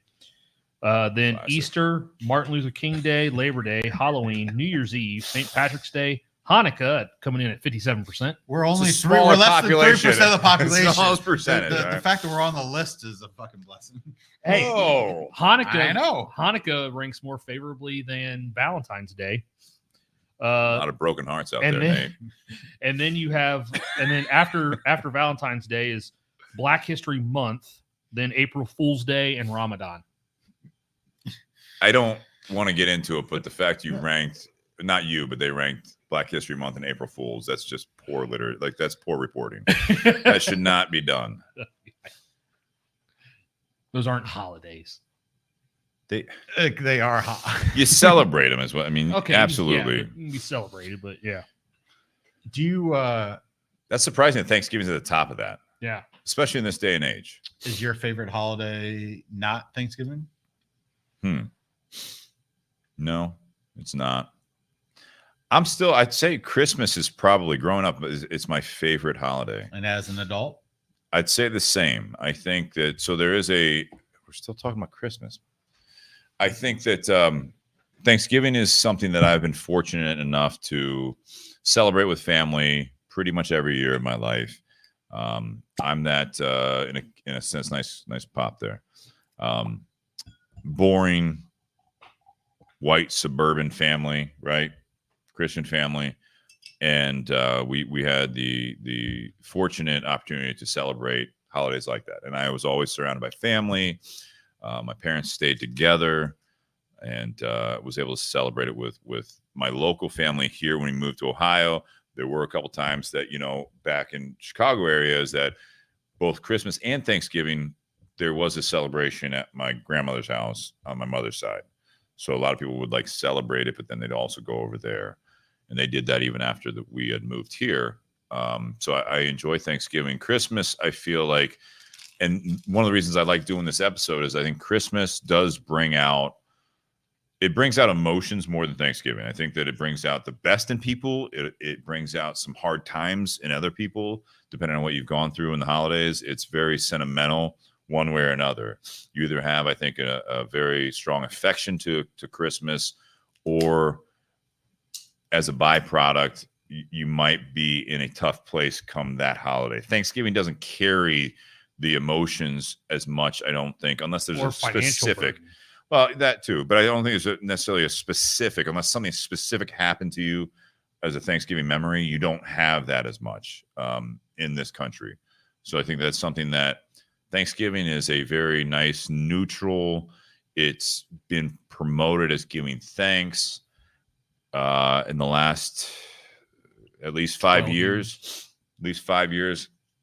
I think there was some trying to do the, I don't want to say politically correct, but like look at the history more. And I'd say that, for I think a lot of people, I'm not going to speak for everyone, but it is a good reminder to give thanks for what you are thankful for, as opposed to the Pilgrims and the whole story. I mean, it comes after the fall harvest. Correct. That's the point. Like you're thankful for the bountiful harvest that you had. This, goes back to when we were more of an agricultural society than we are industrial society. Yeah. I agree with any holiday. You got to take it with. I take all that type of stuff with a grain of salt, and you can make the holiday whatever you want to make the holiday. Versus the Pilgrims and Indians and stuff like that. It's definitely what we were taught growing up. Guardians. But excuse me, the Guardians. You're a Cleveland fan, right? No, you're 100% wrong. But as you get older, you take the stories as a guide to this is good, and you take what you want from the holiday. Same thing that you can do with Christmas versus or Hanukkah, the religious aspect versus time with the family, time with the friends, the secular side of it too. There The you go. stories there. There you go. Yeah, and I think that's something there that with the historical side of these holidays across the board. It's cool to see on that list, whatever you were looking up there, Nate, that Memorial Day was on there, which I think Tied gets for glanced second. over. It gets glanced over a lot of times. People like there's that thing where people like get confused with Veterans Day, Memorial Day, like they get confused on the difference between the two of them. Labor Day, people don't really realize much what's going on there as well. So it's cool that people celebrate it. But I think it's nice that this country has stuck with those as far as days off. And I think it's nice that people have stuck with the Thanksgiving holiday, no matter what you're celebrating, or how you're celebrating, rather. But I think it's an opportunity to, again, I bring it back to the Thanksgiving episode. It was nice to talk about it over the last couple of years on this episode, is not only what you're thankful for, because that's a classic thing, but what do you want to be thankful for next year? I think this is a kind of an opportunity to, before you get to like New Year's resolutions, this is a good moment of reflection on what you have experienced throughout the year between Thanksgiving and Thanksgiving. And it's nice that you're able to do that, because I think New Year's Eve has been, again, a little bit over celebrated of New Year's resolutions. That there's I don't know if it's as you get older or you just hear that's like a level of being cynical about the fact that you're not, you got to make them realistic. You know what I mean? There's the classic New Year's resolutions that no one sticks to, where if you look at Thanksgiving, it's a little bit more, I don't know if it's self-deprecating. It's something that where you just really have that analyzing aspect on yourself of, do you mean that you're thankful for stuff? I mean, it's simple stuff sometimes. It's the big stuff, you know what I mean? I'm thankful to be healthy. I'm also thankful, if you dive down further into it, I just had my normal visit with a doctor that I respect, that I'm thankful that I found a good doctor so that I can stay healthy. You know, it's diving further down into that.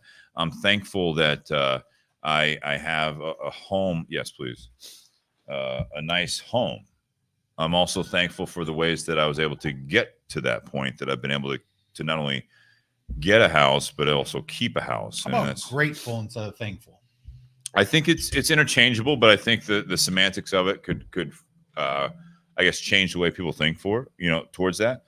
I'm thankful, and again, this is a way you also, I think, can project this. And I'm not saying this only because she's listening, but it's like, I'm thankful. Here. They can't see her. Yeah, but I see her every time. But he would say that even if she wasn't sitting here. Spencer, you look that way. So I'm. Spencer, do we need to trade seats? If only I had like individual cameras, you would be. I'd love Will you that. kill his mic for a little bit? Yep. No. I think I need They know what I'm thinking already. No, I'm thankful that this is a time this year that my girlfriend Kristen's going to be moving in, and I hope that what I want to be thankful for next year is that we've had a good year together. You know what I mean? This is another holiday we're spending together, and I think that with that frame of mind, that sometimes you can be grateful for something, but also realize why and how you want to continue to be appreciative of what you're thankful or grateful for.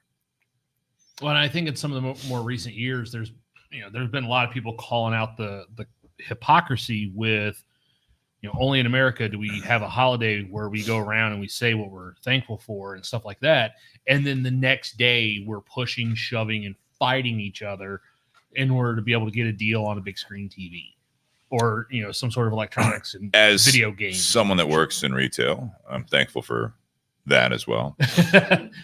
Are people pushing and stabbing each other for cigars at Tinder Box? Less stabbing. Okay. There's not as much stabbing going on. Shootings. Jesus. Well, Merry Christmas to you too. Let's bring back the joy of Christmas. Shootings. I remember, like, as a kid, Thanksgiving and Christmas were always two of my favorite holidays because, I had a split family. So I got, my mom's side of the family, my dad's side of the family did Thanksgiving at two different times. So I was able to see all my family during that day. Obviously, lots of food, watching football, stuff like that. Also, at my dad's, one of their traditions was after the meal at Thanksgiving, play euchre. I miss that. I wish I had, 3 friends that I could play euchre with more often. I know how to play. All right, cool. We got 2. 2 friends, Spencer. I can learn how to play If euchre. he's ever here. But then as an adult, like, those were a couple of the holidays that I started to dread more often because of the travel and the logistics of being married and having in-laws that live 2 hours Do you away. feel the same way now? Or is that like kind of, I'm curious. You've been doing it for a while now, right? I have. So tomorrow Well, you're going to do the and- same thing. Well, and Christmas. honestly, when Jess and I first got married, the way we started out doing it was one year we'd visit my family for Thanksgiving and then her family for Christmas. The next See, year, I like that. the next year we'd flip, but then it got to the point where she's worried about her great aunt being as old as she is and possibly passing away. She doesn't want to miss, this could be my last this holiday with her. And then I'm like, well, this could be my last holiday with my grandmother. And like, it's almost going back and forth. Like, well, who do we go visit? And, The more important one. what Jesus. Who are you saying? What do you all right, so what do you do on that? Like I get the sentiment there, So- right? so- So what do you do? How do you celebrate that visit differently. You give them a long hug at the end, a really long hug, and be like, I hope I see you soon. Okay. Go ahead. Well, I mean, but now,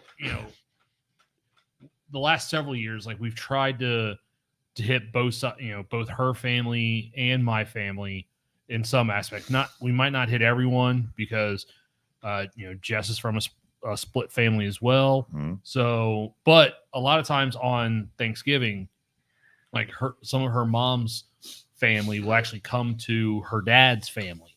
Good. Yeah, it's nice. Everyone gets together because they don't have beef with each other at this point. So, for me, the only tiring part of it is driving 2 hours north and then driving 2 hours back to do my family, and then go home. By the time you get home, it's like, oh my gosh, I am tired of people. But do you enjoy the time with the people while you're with the people? For the most part, yes. Good. For the most part, because every family has one or two that you're like, all this person does is bitch and complain. Don't talk to that person. No, but they're the loudest ones in the room. Is that you talking about driving? No. Oh. He's subtle. or he's just passive aggressive. Yeah, I gotta get the old dusty trail. Jess, you ready? Or I can. There's Nate leaving I can say again. this because I know for a fact they're not listening. Or you get that family There we member go. that brings nothing. Name first and last. No. I'm kidding. Oh, Don't do it. Continue. No advantage. I was getting No ready advantage. to. I was No getting ready advantage. No, we're gonna blur out your face and Yeah. change your voice. Yeah, we'll just tag him. You get that family. Come on, man. You get that family member that they bring pop, and then they bring a giant container full of containers and just take a bunch of leftovers. Do they share the containers? They're all Are for they- you. No, they're all for them Are Yeah. they not as well off as other members of the family? by their own choosing. Okay. This is deep here. So, how many years have you guys done the podcast on 5. Thanksgiving? Okay, so I'm 2 to. This is definitely 2 to. I've This been is on this. Thanksgiving episode number 6. Okay, so I've been No. on this Thanksgiving episode 2 to 6 times, and every year, whether it's around Thanksgiving or Christmas, Okay. Oh, holiday. Yeah. Holiday. Gotcha. Yeah. it's a similar conversation. we Yeah. have. And I say, well, we got to change our expectations to what we go into it with. Sure. Right. So, however you're planning, you have 2 places to stop by tomorrow. I got 1 place. He's got 2 places to stop by tomorrow. You're I splitting got up. I got 1 place tomorrow. Yeah. I got 1 place on Friday. Yeah. And it is long, right? Yeah. A lot of sitting, About a lot of 300 miles of driving. 300 miles of driving, a lot of Lexus, dashboard though, time. right? You're taking the Buick or the Lexus? Lexus. Yeah, you'll be comfortable. It's fine. Cruising. But I'm still the one. It doesn't matter whose car we're taking. I'm always the one driving. I feel like the Lexus is a little bit of an upgrade over the Cobalt. Just the fact that it has cruise control makes that. That's true the basic statement. side of things. And on, heated Spencer. seats. Have we learned anything in our life by knowing that you have 2 places to go, knowing you have 2 places to go, knowing I have 2 places to go, Yeah. that can make the experience better? I don't know. Go ahead, Nate. Go ahead. I know for me, one of the things I do look forward to for Thanksgiving at my in-laws is not necessarily because of the joy I get out of it, but because of other people. Jess has a couple of younger cousins that when we're at my father-in-law's house, my brother-in-law has that RC soccer game on his PS. I don't know what that board. means. So like you have the RC cars and you're playing soccer. So it's like soccer, but with remote control cars, but it's a video game, right? And these 2 kids love playing that. Okay. And they sit there and they just keep begging me to play that with them. Are you good at it? Yes.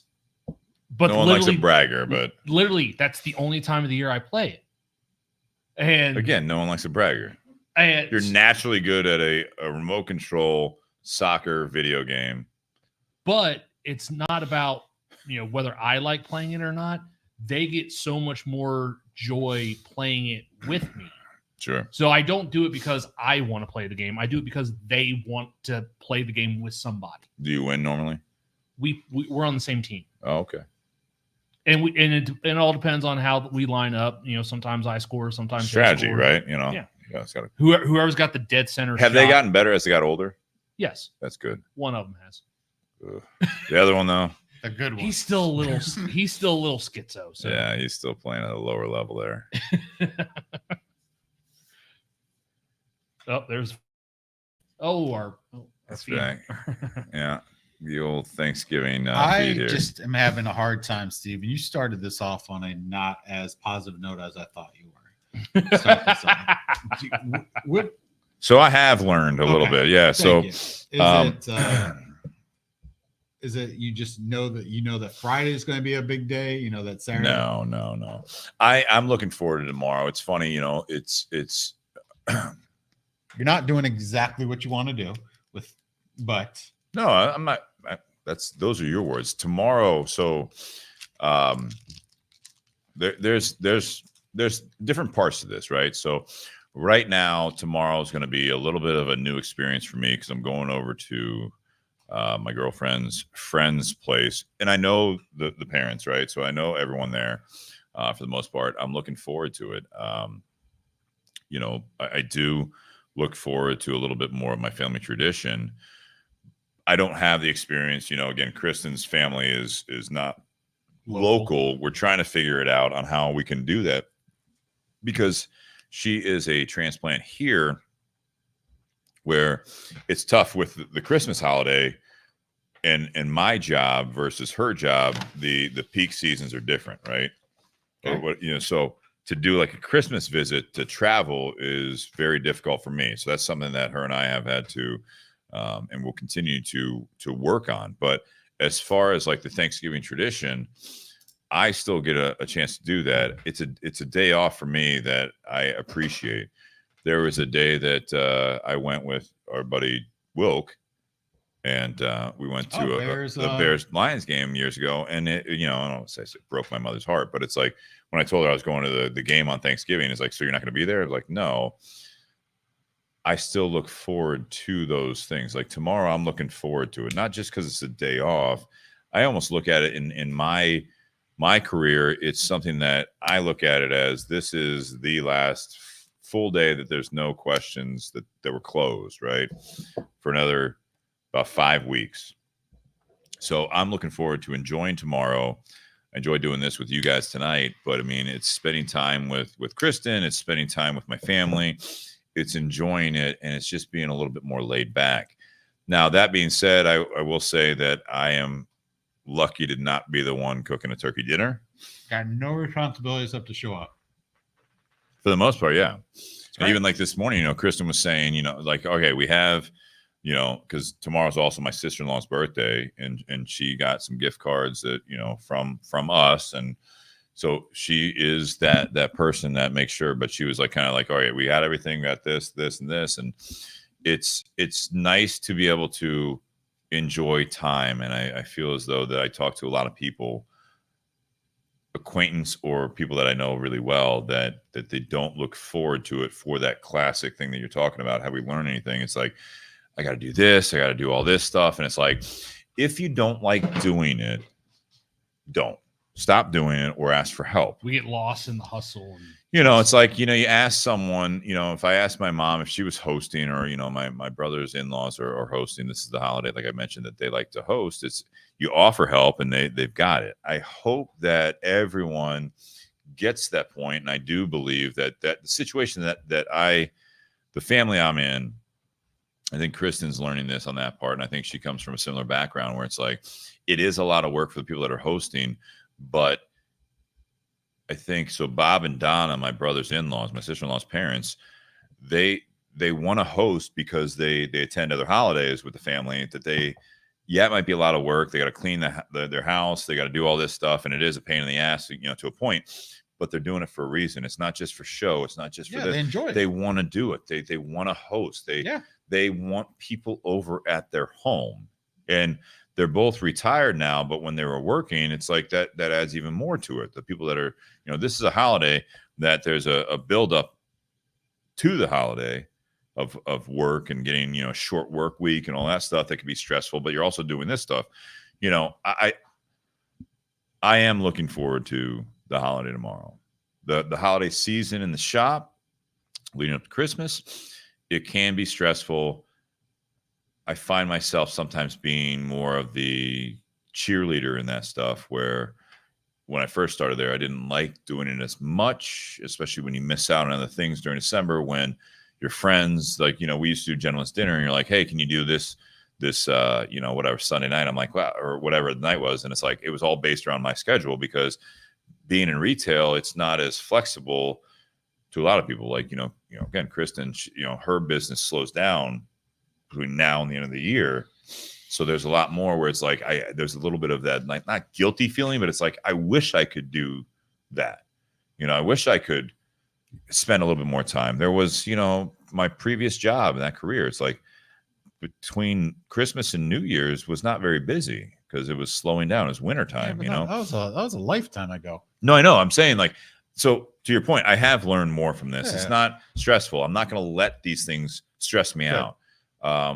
If we ever host, say, a Thanksgiving, I want to push myself to go into it with a little bit more of that positivity. And it's like, we're going to do what we're going to do. If someone else has an issue that they want to do things a certain way, it's like, all right, well, next year you can host. But the way that we're going to do it is that we're going to do it this way. I did that even at my parents' house when my father was still alive. Afterwards, like, I remember there was like a really warm Thanksgiving where it's like, everyone was still inside and they're like watching football and everything like that. It was a beautiful sunny day. It was like probably 60 degrees. It was one of those like really warm Thanksgivings. Nice. And I was like, you know what? I'm going to go outside and smoke a cigar on the patio and have a whiskey. At first I went out there by myself. Then my brother's father-in-law, he came out, and then, someone else came out, and all of a sudden it's like the kids are throwing football outside. It's like, it was one of those things like, I'm going to enjoy this holiday without ruffling any feathers, but I'm also just going to try to, you do what you want to do on this holiday. I'm going to do what I want to do on this holiday. We're going to be together. We don't have to do the same thing. It's going to be relaxed. This is the whole point of it. And again, I'm very lucky to have the mom I have, is that you ask her how I can help, and she's like, just got it. I got it. Well, aren't you helping as you relaxing? Absolutely. That made her happy, which I appreciate. And I know that she'd get like kind of not stressed, but you had a lot of work to do, right? Because it was at her house. It was the house I grew up in since we moved here. So it was like, all that build up, and there's a lot of work into it. But it's like, you do it for a reason. If you ever find this anything, but if you find yourself doing all this stuff and you're not enjoying it, then change it. Don't stick with a tradition just to stick with it. One thing I miss from Thanksgiving traditions when I was younger, and by younger I mean like when I was in high school, college, young adult, the church I used to belong to, we had a turkey bowl every Thanksgiving morning. We played football. I used to do that as well. And then at one year it went to flag football, or no, two-hand touch, because someone blew out an ACL the year before. So yeah, when you're 45 and all of a sudden you blow out an ACL, it's like, I can't do this shit anymore. I've got a similar story. Or when you have a 20-year-old that's diving at people's knees, it's like, dude, you need to calm the fuck down. Big Rob? Yeah. Played D1 football, had the concussions. Oh, yeah. I was not at that turkey bowl that year, but that was the first year he ever touched a football again. He ended up on the ground saying, I broke my leg. Go get my car. Take me to the hospital. Where do you play football at? Ball State. Nice. Oh, that's So it happens. yeah. A lot of glory days going on that turkey bowl field right there. Or I had some friends that either on Thanksgiving morning or Black Friday, their family, an uncle had a big farm, bunch of acreage down towards Circleville or Chillicothe, and they used to go rabbit hunting, and so they used to invite me every year. That was a blast. Rather do that than Black Friday shopping. Last time we did a turkey bowl was my 10-year reunion in Cleveland, and it was snowing the day before Thanksgiving, Nice. or maybe a day after, I don't know. But everyone was in town for the holiday. Everyone's in town for the 10-year reunion. It was snow, so tackle football. Sure. I think 28 years old. We had broken fingers, broken arms. A lot of peak One- athletes. in One that guy age. couldn't get over the fence to get into the high school football stadium. Taurus pants. He's just a big guy. Just could not lift him up. He was the center. But that was the last time we played tackle football. Just people were limping into the reunion. Last Turkey Bowl I played in was a bunch of there used to be one at Tinder Box, and then when Governors opened in Westerville, it was kind of they kept the tradition alive, and I joined, and it was you get to that point where some people take it very seriously. Oh yeah. The team I was When you got the guy that selected. shows up with cleats and then the receiver gloves. No, I'm gonna do Yeah, you. bro. Trying to catch the ball. I'm gonna do you one better. Oh, please The do. team I was picked to be on, we all had to wear a wrist Play sheet. play sheet. Nice. Everybody. Oh my god. Everybody. And this is maybe why I don't like as much, the Bears offense right now is that They don't have play sheets. no, I was a wide receiver that would run a route and would never get the ball thrown to me. And it was either a handoff or a QB sneak. And I'm like, Go on. why am I running all day? Why did I come out here? Yeah. Decoy, baby. Decoy. What do you want me to do? You're a serious So athlete. They were frustrated. worried about you. It was like that scene in Wedding Crashers, where the guy, he was literally yelling like hot route, like, all right, red 5. And I'm like, all right, so I'm gonna just run out again. Okay, cool. It's a go out for you. It's like, what the fuck is happening? It's like a middle school like play call sheet. And I'm just like, yeah, this is I don't think it ever happened again. I was like, I'm out. I'm not doing this again. Crab cakes in football. Crab cakes and football. No. I don't know, man. I like Thanksgiving. I think it is glanced over. I think that we all talk about these good traditions. What are you doing? I mean, to make your own traditions here. I mean, I know Nate, you and Jess, you still travel between the families. There's got to be a point where it's yes, you want to be there for so and so's last Thanksgiving. Spencer, you and Jennifer. Yeah, I mean, You're- bring her to you're- the second one. She gets to be with the family. We have a grandma who passed away, so she's not going to be at this Sure. one. So I totally respect the fact that, hey, you never know when the last time is. And at this Thanksgiving, we'll say a couple words about her and thank the people that are no longer Sure. there. And hopefully the family keeps getting bigger versus smaller. Yeah. Add new additions to family and watch your nieces, nephews, cousins get bigger as you go on. It's just I don't necessarily, everyone has their own experience and things like that, but I think that Thanksgiving is kind of like a marker. Okay, we're towards the end of the year. This is kind of where we're at. But as I've gotten older and as more shit happens to you in life, hopefully more good than bad, but definitely bad shit happens. Really, as I get older, I'm trying to have more gratitude. Nice. Be more grateful for what I have versus complain about what I don't have, because I have more stuff, more things, more people in my life every year. But there's also, it's all about how you look at it. I have more stuff to complain about too. I'm just really You trying have to to come over if that's what you're saying. I'll come over. I have some things, was it Festivus? Festivus. I have some We're grievances. gonna air I'd the like to go- grievances. Yeah. Yeah. No. Yeah. I'll For get the rest of us. Exactly. There's a tetherball pole out here in I the am playground tall. with I- no ball on it. We can use that as the Festivus tree. Piece of strength. That's right. Yeah. Piece of strength in the field. I'm looking forward to tomorrow. I'm looking forward to Friday. I mean, there's always people I don't want to talk to and things like that. I'm really trying to just not focus on my energy on people like that. And I know I will, but just kind of say my two things, know what I want to say to people about stuff. They're going to ask the same questions. Some questions you want to answer, some questions you don't want to answer every year, and just try to have just like, I learned this when I was going to college. It was everyone would ask me, what's your major? Where are you going to college? And stuff like that. And I was just, if I have the same answer for everybody, I'm prepared for whatever. So they're going to ask me whatever questions they want to ask about relationship, about job status, about, whatever the next steps are. As long as you have those answers ready to go, I think that makes the whole experience a lot easier especially with dealing with the people that, might get on your nerves a little bit. I think if you go in there with a balance too, you're very good at like asking genuine questions. We've talked about that before. I've told you that before personally. And I think if you go in there, maybe it's as you get older, you do have genuine interest in what other people are doing. At least maybe certain people. You have that.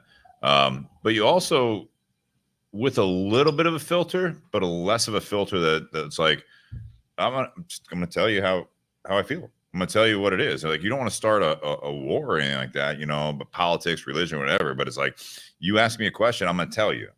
And again, it's gonna be one of those things. It's like, if that upsets you, then you ask the question. I'm not gonna again, going in there, not only asking genuine questions, but being genuine to the family or wherever you're at. You know what I mean? I think you have to have tact anytime you have a conversation. But at the same time, as I do feel as though that you will relate more honestly with people, for better or worse. Again, you got to pick your battles. You don't want to start fights or drama or anything like that. But I also feel I think there's a level of respect if you do it in a tactful way of whatever they ask. I've been in holidays where, or when I first met, Kristen's family at a wedding, I didn't come out, guns blazing. I'm going to speak my agenda or my beliefs or all that stuff. But when people ask questions, it was like, yeah, I'm honest. I'm nice. I'm doing all this stuff. Nice goes a long way. It does.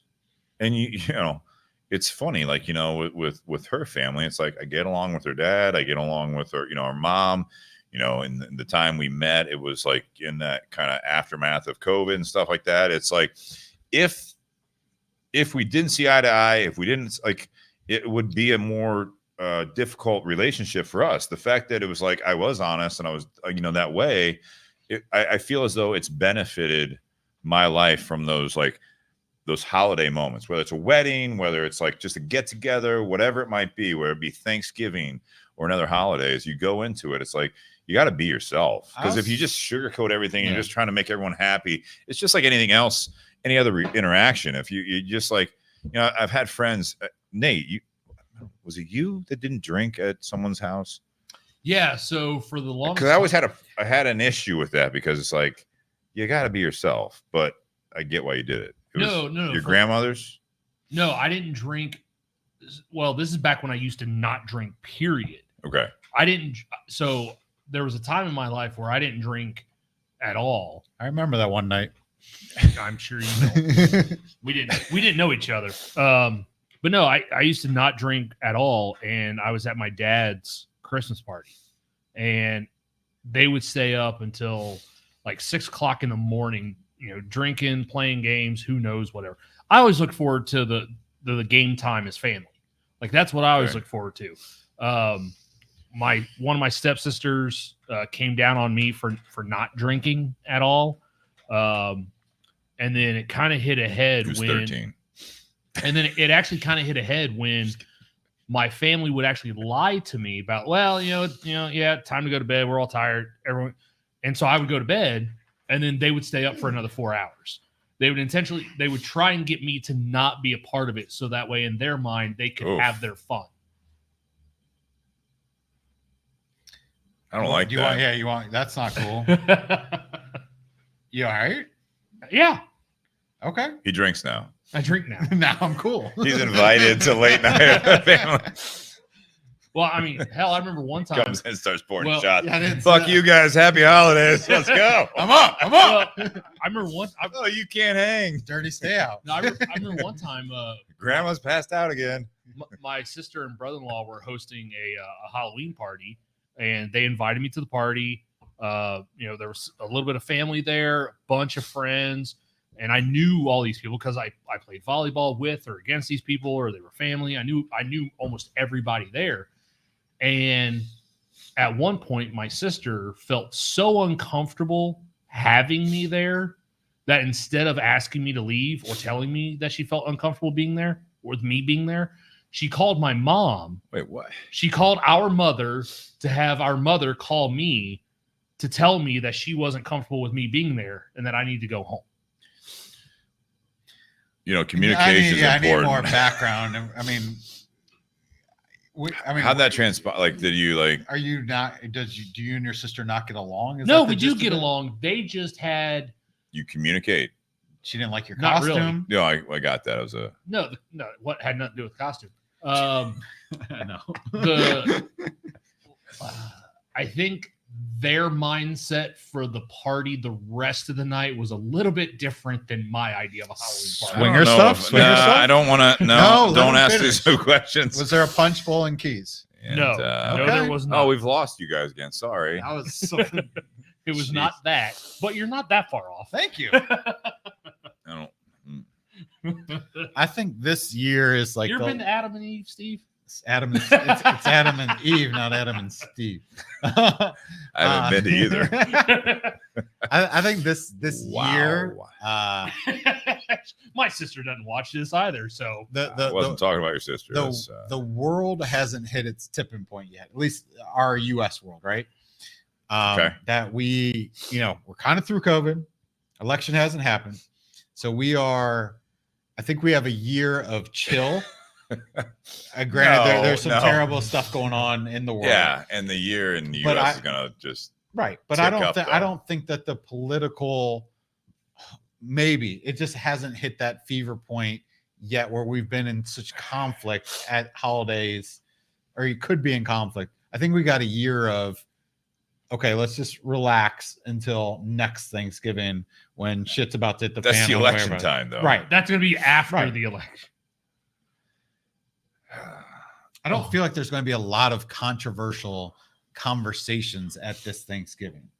This one, This one. This one, quiet before the storm. Yes. I'm also surprised that that Thanksgiving has not been canceled in this country.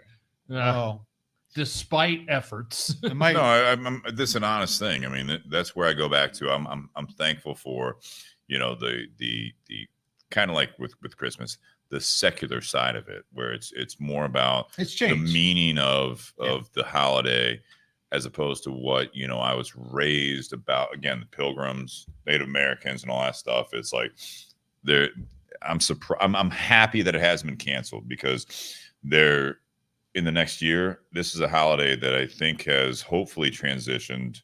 It's the same thing with like Columbus Day in this country and indigenous people. I feel as though you're kind of listening.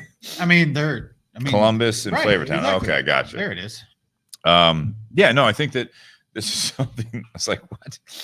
There's going to be a Flavortown Festival in June next year in there's Columbus. controversy ironically. of the Yeah, I know, Columbus right? name, Yeah. controversy of No, there America. is.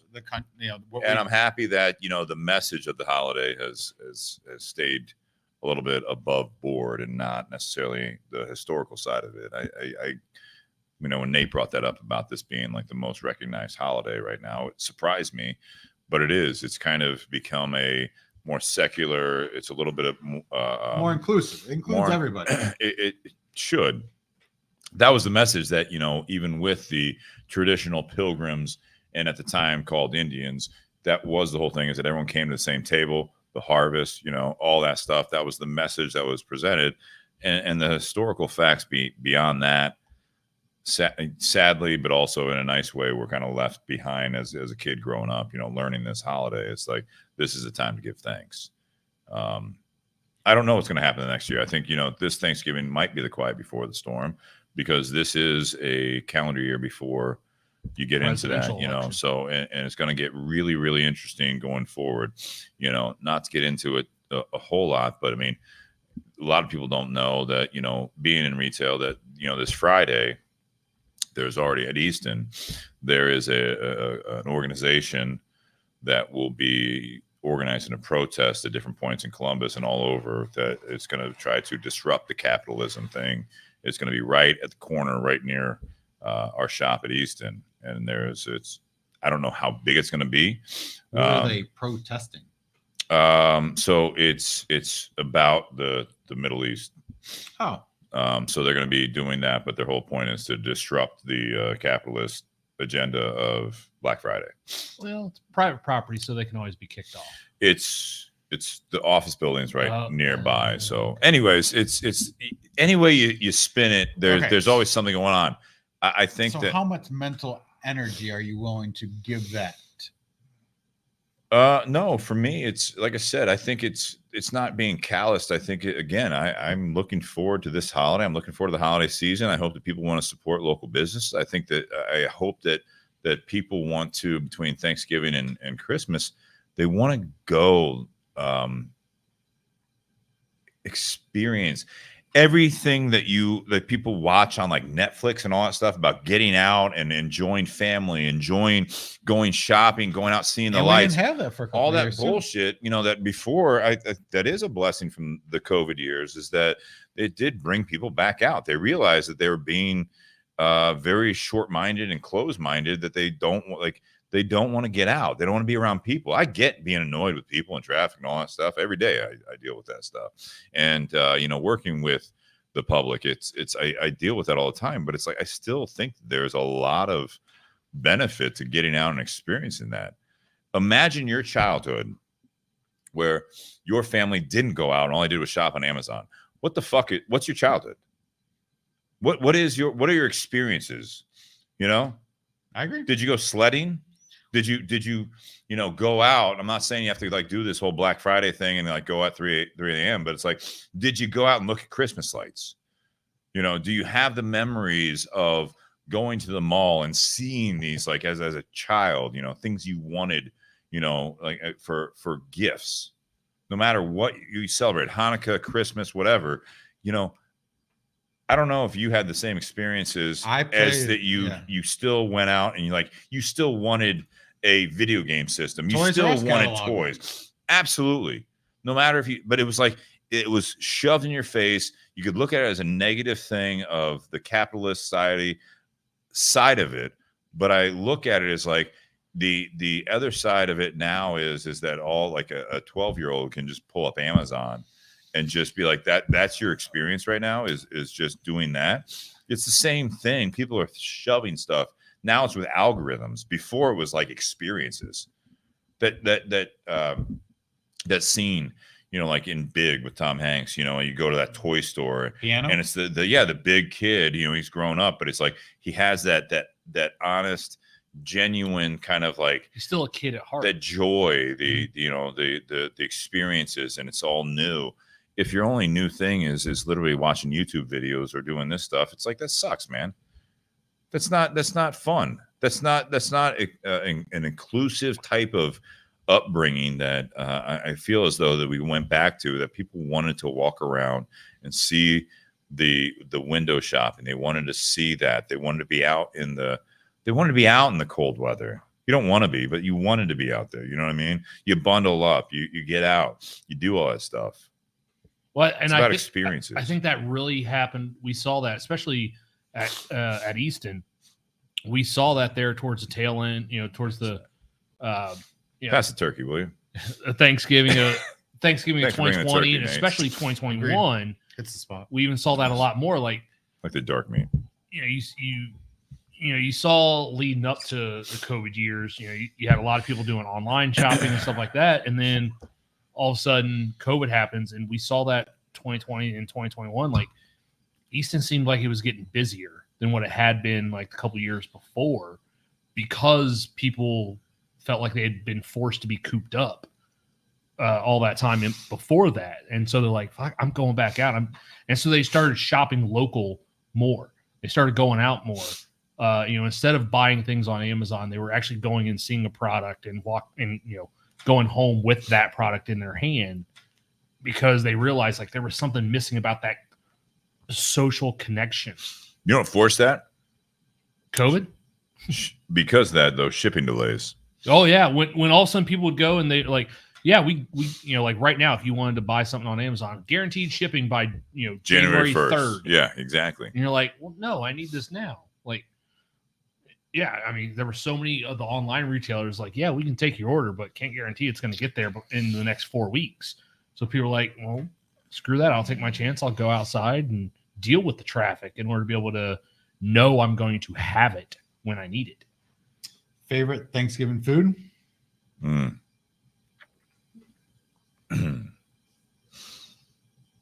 Look at me, right? I'll start with you. I'll start right to left. I would say it's a tough one, that top spot, right? I got time. I'd say growing up, I think it was stuffing with gravy. Okay. I mean, full blown carbs.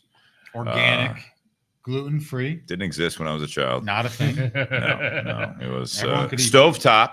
Is that organic, right? That means organic. Local, mom and pop. Stovetop. Stove, Mr. Stove, Mrs. Stop. Is that Betty It's a Crocker? family name. I'd say, mine too. This is so Midwest suburban. Yeah, it was stuffing with gravy on it, and then I'm still the person that my cranberry sauce. I don't know how you mold it, but it has to come in a can shape. That's So you got that's the a big ridges. can. The way you're doing it's a big The rich, can. I wish more like this. Like a hockey I puck. don't know. Yeah, no, you take it when you can take a slice out of the cranberry sauce. It's That's good. how they grow on the trees. That's right. Well, It's more of a puree though. I brought Jess's cranberry relish. In It's you so before. good. I like a and good that's the cranberry thing. I don't want to be insulting to anyone that puts a lot of effort into some of these things. But yeah, those are my top ones, man. All right, Nate. Growing up, the food item I look forward to most for Thanksgiving and Christmas was Whiskey. my grandmother's homemade chicken noodles. Wow. It wasn't like a soup. She actually Noodles made of chicken? No, she handmade the dough. Let him finish. Goddamn. She handmade the dough, rolled it out, cut it up, and these were like thick Dumplings. noodles. Oh, like long dumplings. Wow. That sound good. And then just giant chunks of chicken in there, and it was Man, hungry, dude. too thick to be considered a soup. More of a stew. Yes, Yeah. it looked like if chicken noodle soup had no liquid in it. It was just almost. chicken noodles. Chicken and noodles. Yeah. And Yeah. it was so amazing. Like we kept begging, like all the my aunt kept begging her mom for the recipe, and finally it came to a year. She's like, "Mom, sometime you're not going to be here anymore. We love that dish. Some of us would like to know how to make that Put it in the dish." safe. We'll So- figure it out yeah. later. So yeah, that was something I look forward to. That was my favorite food item, and I think there's been a couple years since then that a family member has made that, but it hasn't been an every year type thing. So so outside of the chicken noodles, ham and mashed potatoes. Ham. In the mashed potatoes? Well, I would take the ham and scoop it in the mashed potatoes. Hell You do yeah. ham You're at turkey Thanksgiving, and or- ham. A lot of times my family would have turkey and ham. All right, see, it's not that bad. Yeah, you got good shit at your family. How about you? I like turkey. Alright. I like turkey on Thanksgiving. Sure. And if you're going to put marshmallows on something, whether it's Sweet in potato. a sweet potato, or Yeah. if it's in a Jello of some sort, I'm going with that. It's just stuff you can't get that at a restaurant, right? You So, do gravy on your turkey? if it's available. I don't need it, I was but gonna say- I'm not going to turn it down. Yeah. If Brown the, gravy, if the though. turkey Yeah. the turkey Yeah. needs gravy, there's a problem. I mean, I like to get First of all, a whole plate. Gravy is just a compliment. Like, it doesn't need gravy, but it could always use some gravy. Yeah, I'm not going to. Yeah, if it's there, I'm not going to Jess hates gravy. I'll take her. Gravy. She also can't eat it. But even when she could eat it, she know how. has celiac. It's a What's one of the liquid. main ingredients in gravy? I- Flour. I did not know that. Turkey. Brown. Are any of these ingredients in gravy? So you start with the gravy. Yeah. That's a pure ingredient, just gravy. Just the packet and some yeah, water. sure. No. I'm looking forward to it. Has anyone said anything interesting on the chat? Just Yeah, I see a couple of paragraphs. I'll put it up there. Thank you. For Normally that means I'm in trouble. None Jennifer of, says. none of And another thing. Yeah, Sean Anderson says this. I don't know if he's still listening at this point, but you should be thankful for friends who, and this is from Sean here, who don't accept you as you are. They can be okay with who you are, but they should push you for some growth in areas you need it. That's love. Accepting as is, well, I just want to know whom is that perfect. Did not see that coming. All right. What else we got on there, Mr. Crane? Well, comment on that. So he wants friends to push him to be a better person. Yeah. So and be thankful for people that want the best for him. That's great. I think it's also great to have people that accept you for exactly who you are. But I think if you're around people that don't push you to be better, then then you're not going to grow with them, or they don't want you to. They're not going to force you to grow. Yeah, I don't think it's necessarily like the way he phrases that. That you're thankful for friends that don't accept you as you are. I think the challenging thing is different than Be better. not accepting. You can accept me for who I am, but the fact that you don't always agree with me or you want to challenge me, that's different. Yeah. And so I think that, it's a good point. It's phrased in a different way that I'd say that he kind of comes full circle there as he makes that comment. Mike Dieter says Thanksgiving is an opportunity to take time to be thankful and grateful for all of our blessings we often overlook. We're all busy. We have stress and have struggles that often blur all the good we have in our lives. Beyond the time with family, friends, and eating together, it's an opportunity to take a step back and really reflect on our blessings for those who don't do that enough. I think it's a great I love that comment. And I think that's something that Well, we recently had Mike on, and recently his kid that's spent his entire life in NICU finally came home. Was able to go home. So he's got a lot to be thankful for. Absolutely, he does. Wow, that puts things in perspective. Well, let me build off of that. Guys, what are you thankful for this year? This Thanksgiving, what are you going to say? So, Spencer, you said that you guys go around the table and you say what you're thankful for, which I think is a great tradition that not always taking place. For as long as I remember, we've done that since I was born. Every Thanksgiving, whether it's just been my family or multiple families, I really do appreciate everyone going around. Typically as it's gotten bigger, we stand in a big circle and everyone says what they're thankful for. Normally there's some tears, and I'm thankful that I have a place to go. Because I know not everyone has a place to go for the holidays, so I'm very grateful for that. Thankful that thankful I have a fiance, thankful I have a career that can be self-sufficient, and thankful for health. As I get older, I very much realize that if you don't have your health, you have nothing. Yeah. So to be healthy, to be able to enjoy, to be able to drive to somebody's place and have Thanksgiving and have a meal at their house. I think this year I'm just more grateful for the little things than, and there's a lot of terrible things going on in certain parts of the world. So I'm just thankful as safe as we are here, in our little bubble we got here. Do you feel guilty that you live in that little bubble you have here? No, I'm just, before there's a lot of great things that go on with having access to everything that goes on with the world, with the internet and everything like that. But we're closer to everything than we ever have been before. If there's a fire in California, we hear about it and we feel, I don't feel guilty where we're at. I just, I think I'm more aware of how lucky we are to live in, Columbus, Ohio, and that we really don't have that much to worry about. We don't have to. We don't until we do, right? Right. Yeah, no, we don't until we do. It's interesting, because it's we have crime. We have this city is turning into a big city in not the greatest ways. Okay.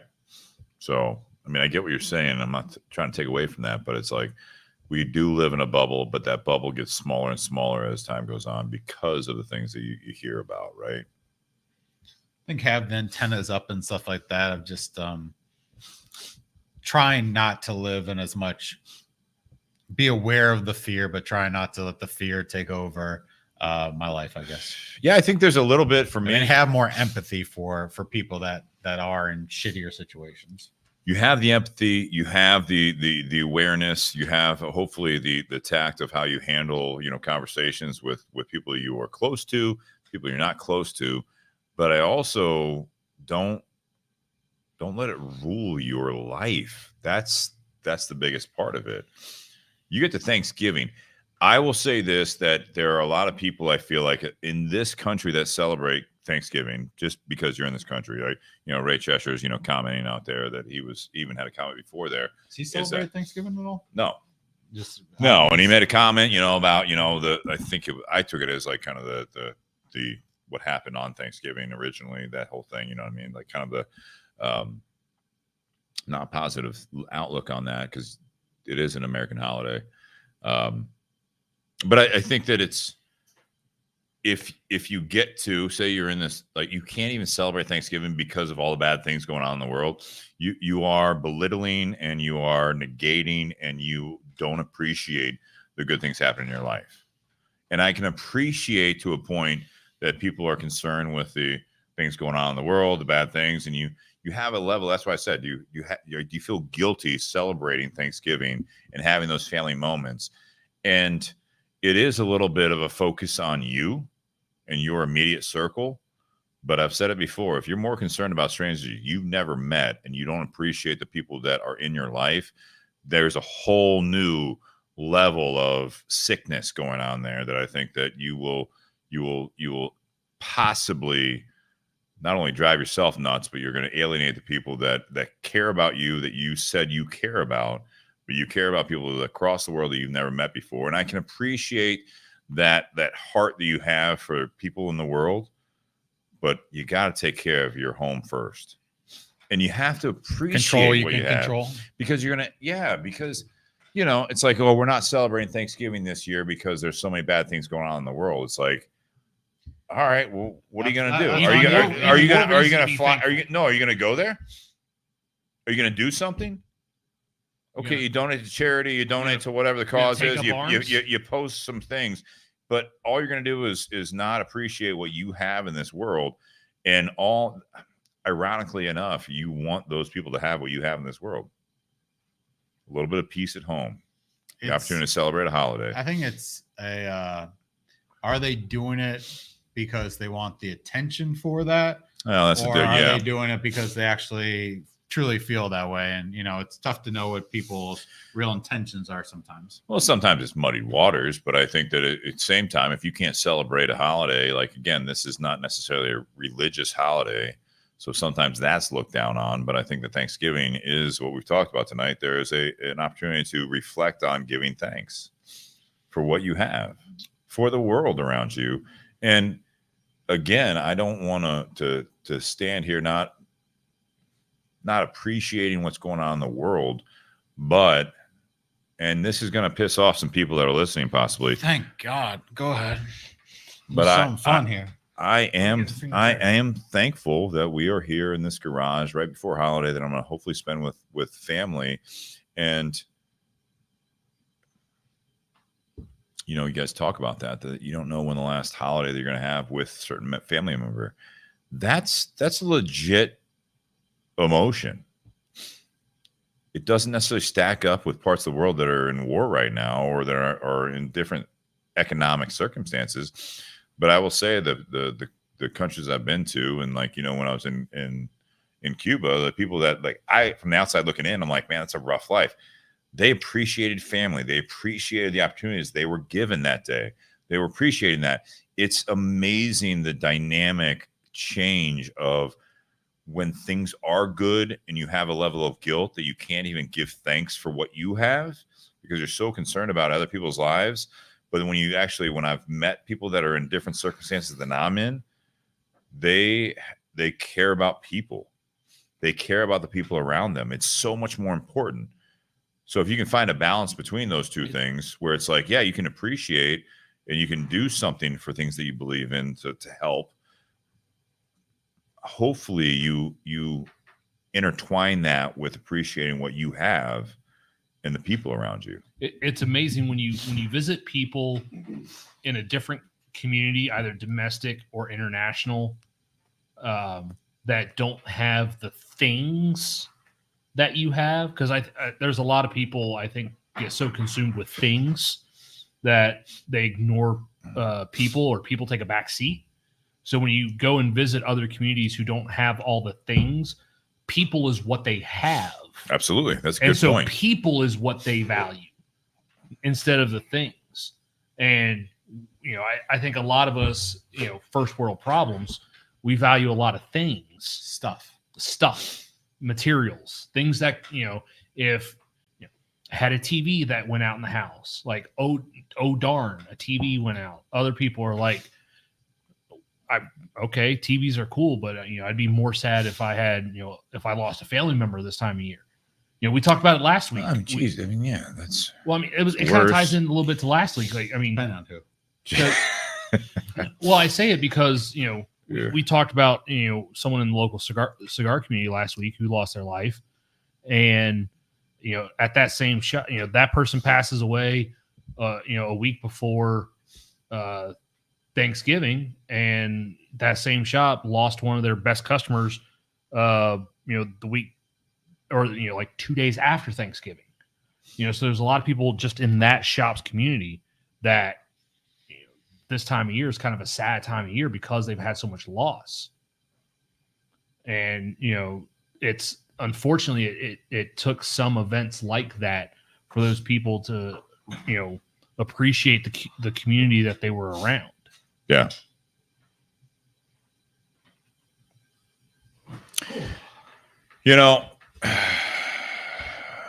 Someone just give a thumbs up. This is the new thing. Can I do that? I don't know. I saw a bunch of them. I kind of like it. Oh, someone's spamming with I know.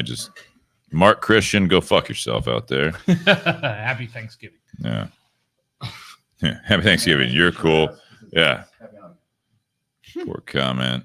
I'll do spam, submit, and Do you have anything good to say about Thanksgiving? no, he doesn't. He has a page you should buy bourbon from. Oh, okay. Click on it. Yeah. What was your question again? That I know we got sidetracked with that led in because I remember I had something that I wanted to say. And Go ahead. no, what was it? Because I lost my train of thought. Now we've gone so far. Oh no, I don't know. like being thankful for. Well, yeah. I mean, what are you thankful for? I mean, that was something there. And then, Spencer was talking, and that's why I said, do you feel guilty about being thankful for some of those things? And that's what led that conversation. Well, I know. I absolutely don't feel guilty. Good. But go ahead. I know because I look back at some of the notes I had from last Thanksgiving's episode. I'm so thankful for my career change that I did earlier this year, because last Thanksgiving I was not happy with where I was and what I was doing.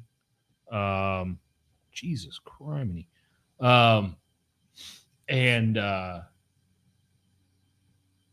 an opportunity came up to where I could make a change in my career and in my life. And it was funny yesterday when I was at work.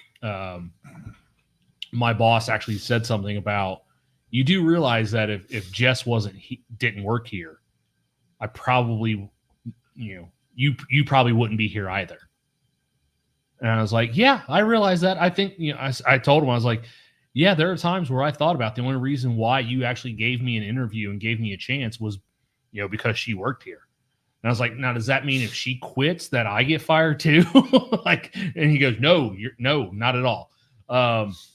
So I'm super grateful because it's a job that it's going back to being, to having a job that I look forward to going to work. This is my first holiday season, this type of holiday season, where I really look forward to these days. Cause the store has a huge reputation for being busy leading up to Thanksgiving and leading up to Christmas as a grocer and market and stuff like that.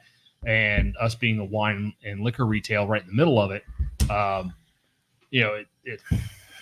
I'd heard stories about years past, but this is only, the family's only been in this location for 2 years. So there's, a ton more people coming in. There's more interaction. There's more opportunities for me to talk to customers about different products, whether it be wine, whether it be spirits, and stuff like that. And that's what I love about my job. And this time of year, there being more customers coming in, or customers that are wanting to buy more or buy more expensive. Like it provides an opportunity for me to do the very thing I was hired on to do. Okay. And so it this time of year has provided an even greater sense of purpose for my job, and a role that was created specifically for me in this small family business. It's great. It's all good. Yeah, I love it. Cool. I'll go more basic. I'm thankful for another Thanksgiving. I'm thankful for time with you guys. I'm thankful for the people in my life. I'm thankful for my mom's still around. Thanksgiving for me is Is this a tough time for you, just out of curiosity? No. Okay, good. I'm just asking. If you're talking about like my father passing, there was a time where, and there'll always be a little bit of that where you go to the holidays, and, I'm actually thankful to a point, that on Thanksgiving, my brother's in-laws, they host, because there are the holidays that we have at my parents' house, but my mom, and, we didn't really talk about it, but, my mom sits at one head of the table, and my father used to sit on the other head of the table, and there's no real discussion there, but my brother started sitting over there. So there was a point where the healing was going on there, and it's just like anything else, time heals a lot. And I still try to get out, and I'll go out there at least 3 times a year. One is Father's Day. One is my dad's birthday, to his grave, and I'll pick another holiday. Maybe it's going to be Christmas, maybe it's Thanksgiving, depending on what it is, what I'm feeling. But 2, maybe 3, if not more times, I'll go out there. But I mean, it's not necessarily tougher, and that's where I think that does help with my personal growth. Is there is an acceptance in life for me that these holidays, that you use it as motivation. Nate brought up, Brett passing last, week and a half ago. And Chris and I are going to go to Brian, my boss's wife's sister passed away. So the visitation's on Sunday after Thanksgiving. So they have a tough holiday weekend. Mm-hmm. And so it's like, you do these things, and it can beat you up. It can really be tough for you, and it's okay to go through those emotions. And when they were fresh, it was tougher for me. Certain things randomly will like kind of, break me down a little bit, but it's those things where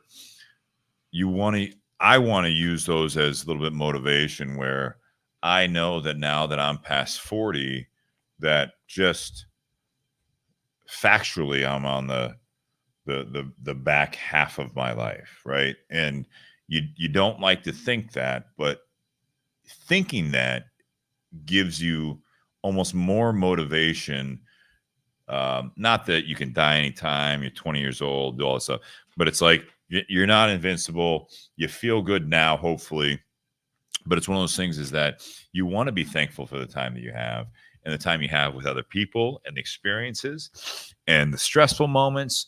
It's all those people that may know that they're on their last day, is that they would give anything sometimes for that stressful day again. They'd give any time, anything for that argument with a loved one that they know that transition to a good resolution and a growth, right?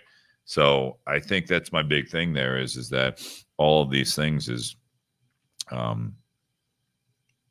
you have to be able to appreciate what you have, the good and the bad, and the opportunity you have. It's okay to be in a bad mood. It's okay to have a bad day, but I am a firm believer now that, like you asked about, growth for tomorrow, celebrating the holiday. I'm absolutely looking forward to it. I've tried to position myself where I want to be my best self. And I'm also positioning myself that if I don't want to be in a situation, I either won't be in that situation. I'll remove myself from it. I'll celebrate a holiday a different way, or I'll do it for other people, but I'm going to do it my way. And I'm going to make it a little bit of a hybrid between what people want out of me and who I am. I don't want to be someone else that's not how I feel, and not in a selfish way, not in a bitter way, not in an argumentative way. But I'm like, you want me there, I'm going to be there. I'm going to be there. But if I'm going to be there and you don't want me to be there, Yeah. you know what I mean? I feel like more people come up want to talk to you than you would go up and talk to them. Not because you don't want to talk to, but you got that magnetic personality where people want to come up and talk to you. Well, I appreciate that. I don't know how true that is, but it's you know, we've always talked about this on the show. Is like, you know, I used to have sweaty palms going into like a forced small talk, you know, networking event. It's that's not necessarily always working on, you know, you're good at it, Spencer, you know, going in and asking questions and being genuine and all that stuff and showing genuine interest. And if it's not genuine, you make it sound like that or feel like that. That's the goal. Yeah, that's why you're on this podcast. No, I think that it's something that you actually get more confident in yourself, that you can present your best self. And it's funny when you're more comfortable with yourself going into holiday situations, going into like the networking situations, going to sales situations, going into fucking buying a cup of coffee. And there is a difference of ordering a cup of coffee and asking, how's your day going? And absolutely catching someone off guard. And they look at you and they're like, it's going well, or it's been a rough day. And you start or like a conversation. your nails or just anything. Something. Yeah. It doesn't necessarily have to be forced. It's once you've worked on yourself, always a work in progress, but when you've worked on yourself, that you go into a situation and you're not nervous, you're not, you know, worried about what everyone else is doing in the situation. You just go into it. You're like, I know what I want out of this. You know, I'm going to see what these guys want out of it. I'm going to see how they're doing. You know, you have this little small talk that turns into something more. You go into a holiday like Thanksgiving, a family or whatever else. That's what I was saying. It's not going in with your agenda. You're going in there. It's like, I'm happy to be here. I'm not saying like, what do you think of the turkey? It's like, it's dry. No, I'm not saying you just throw fucking daggers at people. You're like, no, I appreciate you. You know, this is great. Thank you so much for having To me. answer your question about the dried turkey, I would take the relish over the gravy. What? Cranberry turkey? Yeah, because you're not having relish that often. And I love a good cranberry relish. You How want much some gravy do you eat? You want some cranberry relish? I'm not going to say no. I can make it happen. Also answer the question, how much gravy do you eat on a not daily that basis? much. So- I very rarely need gravy. The only gravy I eat is sausage gravy biscuits. I would rather have different gravy. cranberry Yeah, relish it's than different gravy on my. If there's an option, I'm putting the cranberry relish on my turkey versus the gravy. What about So- stuffing? so when mashed you- potatoes. When you go to I don't need. There's too many options up there for me just to go just pure stuffing and mashed potatoes. I'm going green bean casserole. I'm going sweet potato. I'm going double turkey. And I'm not doing rolls, not because I'm health conscious, but just I'd rather stuff my gullet with other things. You know, summer's not that far away. I get the rolls thing. This is bulking season, bro. I've been bulking for the 5 face years. people I've been make. bulking for 5 years. If we go back to Mexico, I will be bulking by the time. If we go back to Mexico? when we go back, to All Mexico. right. if you save some turkey, I'll try and have Jess save some cranberry relish. I have deli turkey in my house right now. Mike Dieter is also requesting Nuts your or no- cranberry nuts or no relish. nuts? Dave Merrick, the shop nuts. is No not open nuts. tomorrow. No nuts. Okay, I like that. I mean, but I'm not going to turn it down if there's a walnut in there. Whoa. Is this What about nut no? allergies? The shop is not open on Thanksgiving, Dave. Wow, it works. What do you guys want to be thankful for next year? You guys got a lot going on. You know, Nate, you've been steady with your job now for a while. I know you like to talk about that because it is very important to you, career oriented. Spencer, I know that you were asked tonight about, you know, relationship and the job. You always like all those things that you were talking about when you go into the holiday situation, the same thing. it's I like that frame of thought where if you go around the table, no one's going to know what to do with it. I get it. But if you went around the table and say, what are you thankful for? And you follow it up with, what do you want to, like, let's go around the table. Like, what do you want to be thankful for next year? It's tough to answer. Yeah. I'd like to be,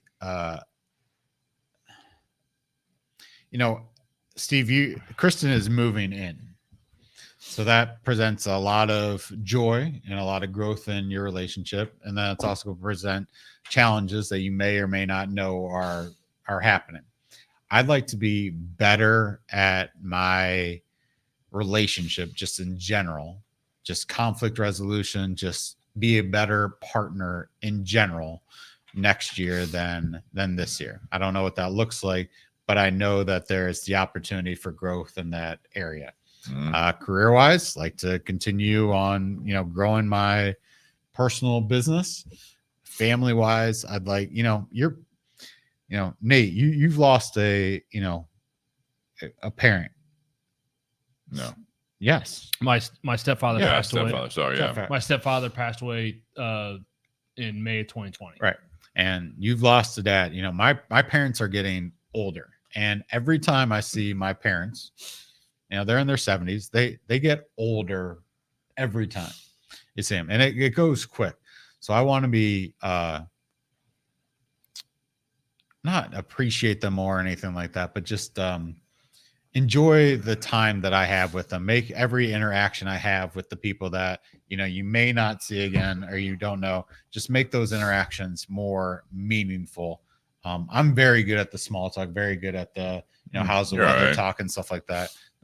But I'd like to make every interaction I have with people that are meaningful to me more, not impactful, but just more meaningful during those times. I like that. Yeah. How about you, Nate? What do you want to be thankful for next year? And this is kind of the closing remarks here. So for next year, obviously I have, some plans on growth in, my new career that I started earlier this year. I've made some strides to let my boss know what I want to do. I know what his plans are, roughly for the next year. And so I want to be able to take on some more things to be able to put myself in a better position for when some of those things happen. I want to take on more responsibility. The next step immediately is going to a salary position, which is not something that's very common at where I work. Most people that are there are hourly employees. A lot of them are 40 hours a week, like I am. But there's very few people that are actually salary. But that's something that was talked about with me coming on board, and some that's the immediate next goal. But then also taking on more than just that, more responsibility than what I currently do. Just because there's going to be some changes coming on in the next year. Maybe bring some meats and cheeses to the podcast. And we've had that before. We have.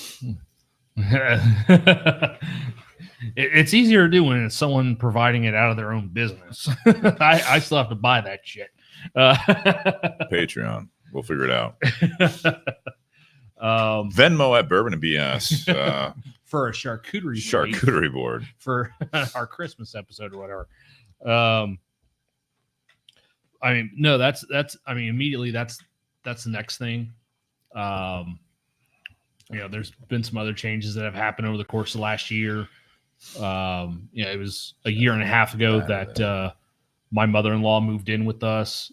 So this is going on the second year that she's lived with us, which is, had an impact and change,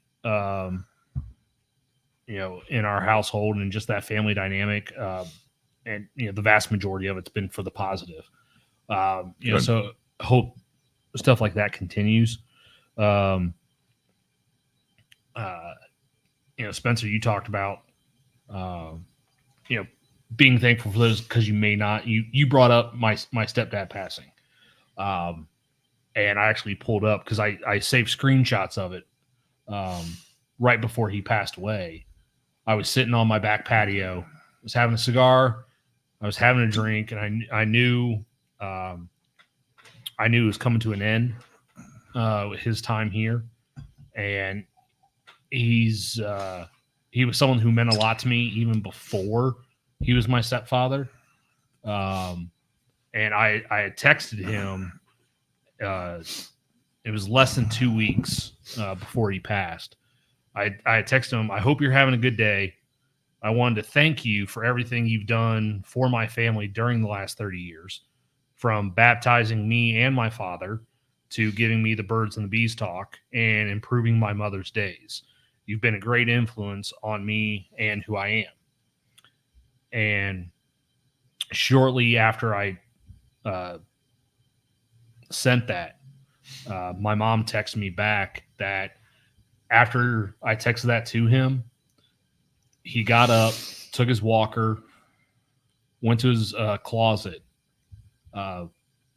picked out the suit that he wanted to be buried in, which was also the suit that he wore when he and my mother got married, and laid it down on the bed, came back to his recliner, sat down, and he goes, I'm ready.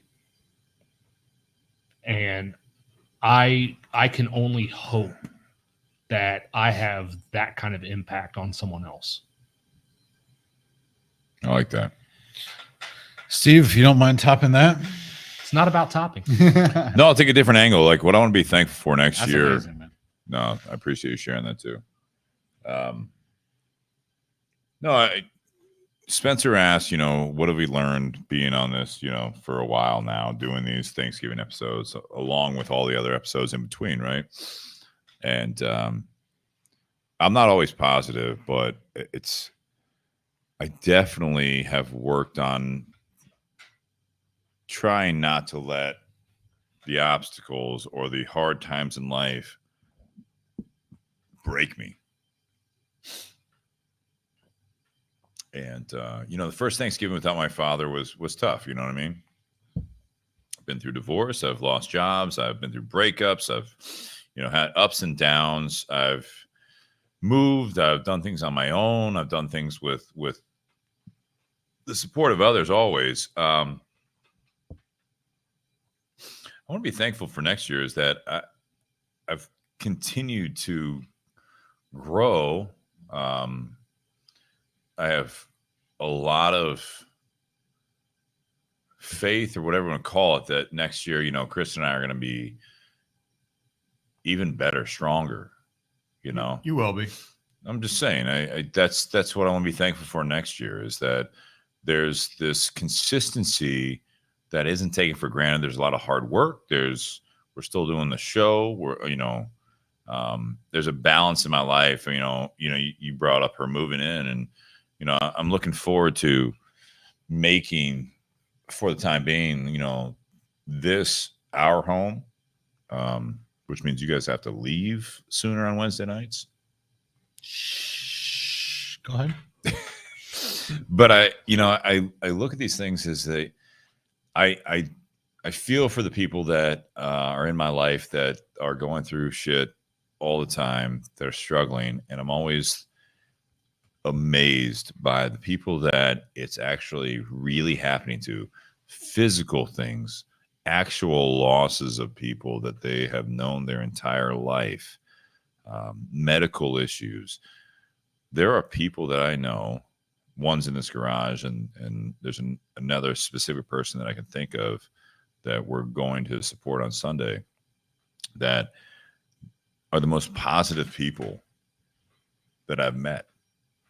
They're the ones that have been through the shit. Seeing the bottom. Seen the end. And those are those things. Those are the people that really inspire me, that I want to be thankful for next year, that I had another year, celebrating another Thanksgiving. Hopefully, I want to be thankful for my mom being around next Thanksgiving. I want to be thankful for the people that I'm going to be celebrating this Thanksgiving with to be around next Thanksgiving. And I'm not just talking about like my mom, which I do, but you guys. I mean, all of those things. It's truly. I'm not trying to inspire with rainbows and sunshine, but it's simply that it is a tough task to be around people that are constantly dealing with a chip on their shoulder, that they're constantly, the world's against them.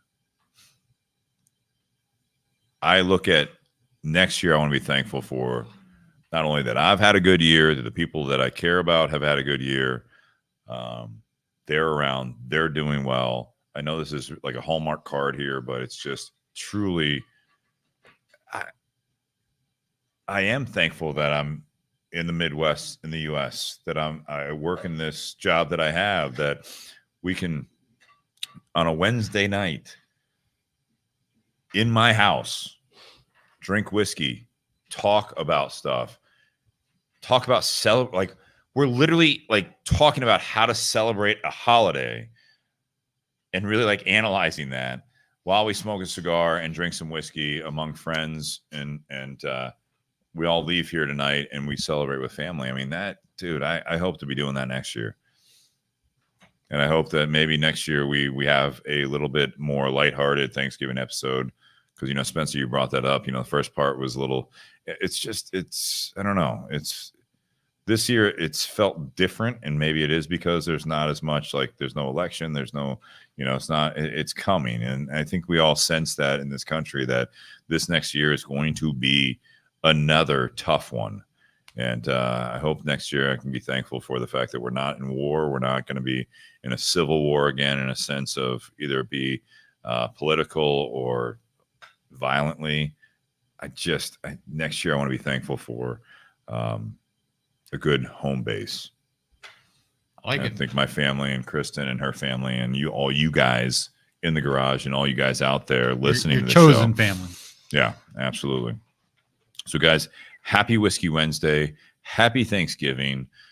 Guys, enjoy it. If you're celebrating with family and friends, do that. If you're celebrating on your own, make it a holiday to remember. That's okay. Sorry, the shop is not open tomorrow for those that asked during the feed. But if you guys have a place to go or have a place to celebrate or people to celebrate with, if it's just you, think about the good memories. And hopefully you guys have a goal of what to be thankful for next year so you can frame your day-to-day, next 365 days. So next Thanksgiving is going to be the best one yet after this one. Gobble, gobble. Deep words.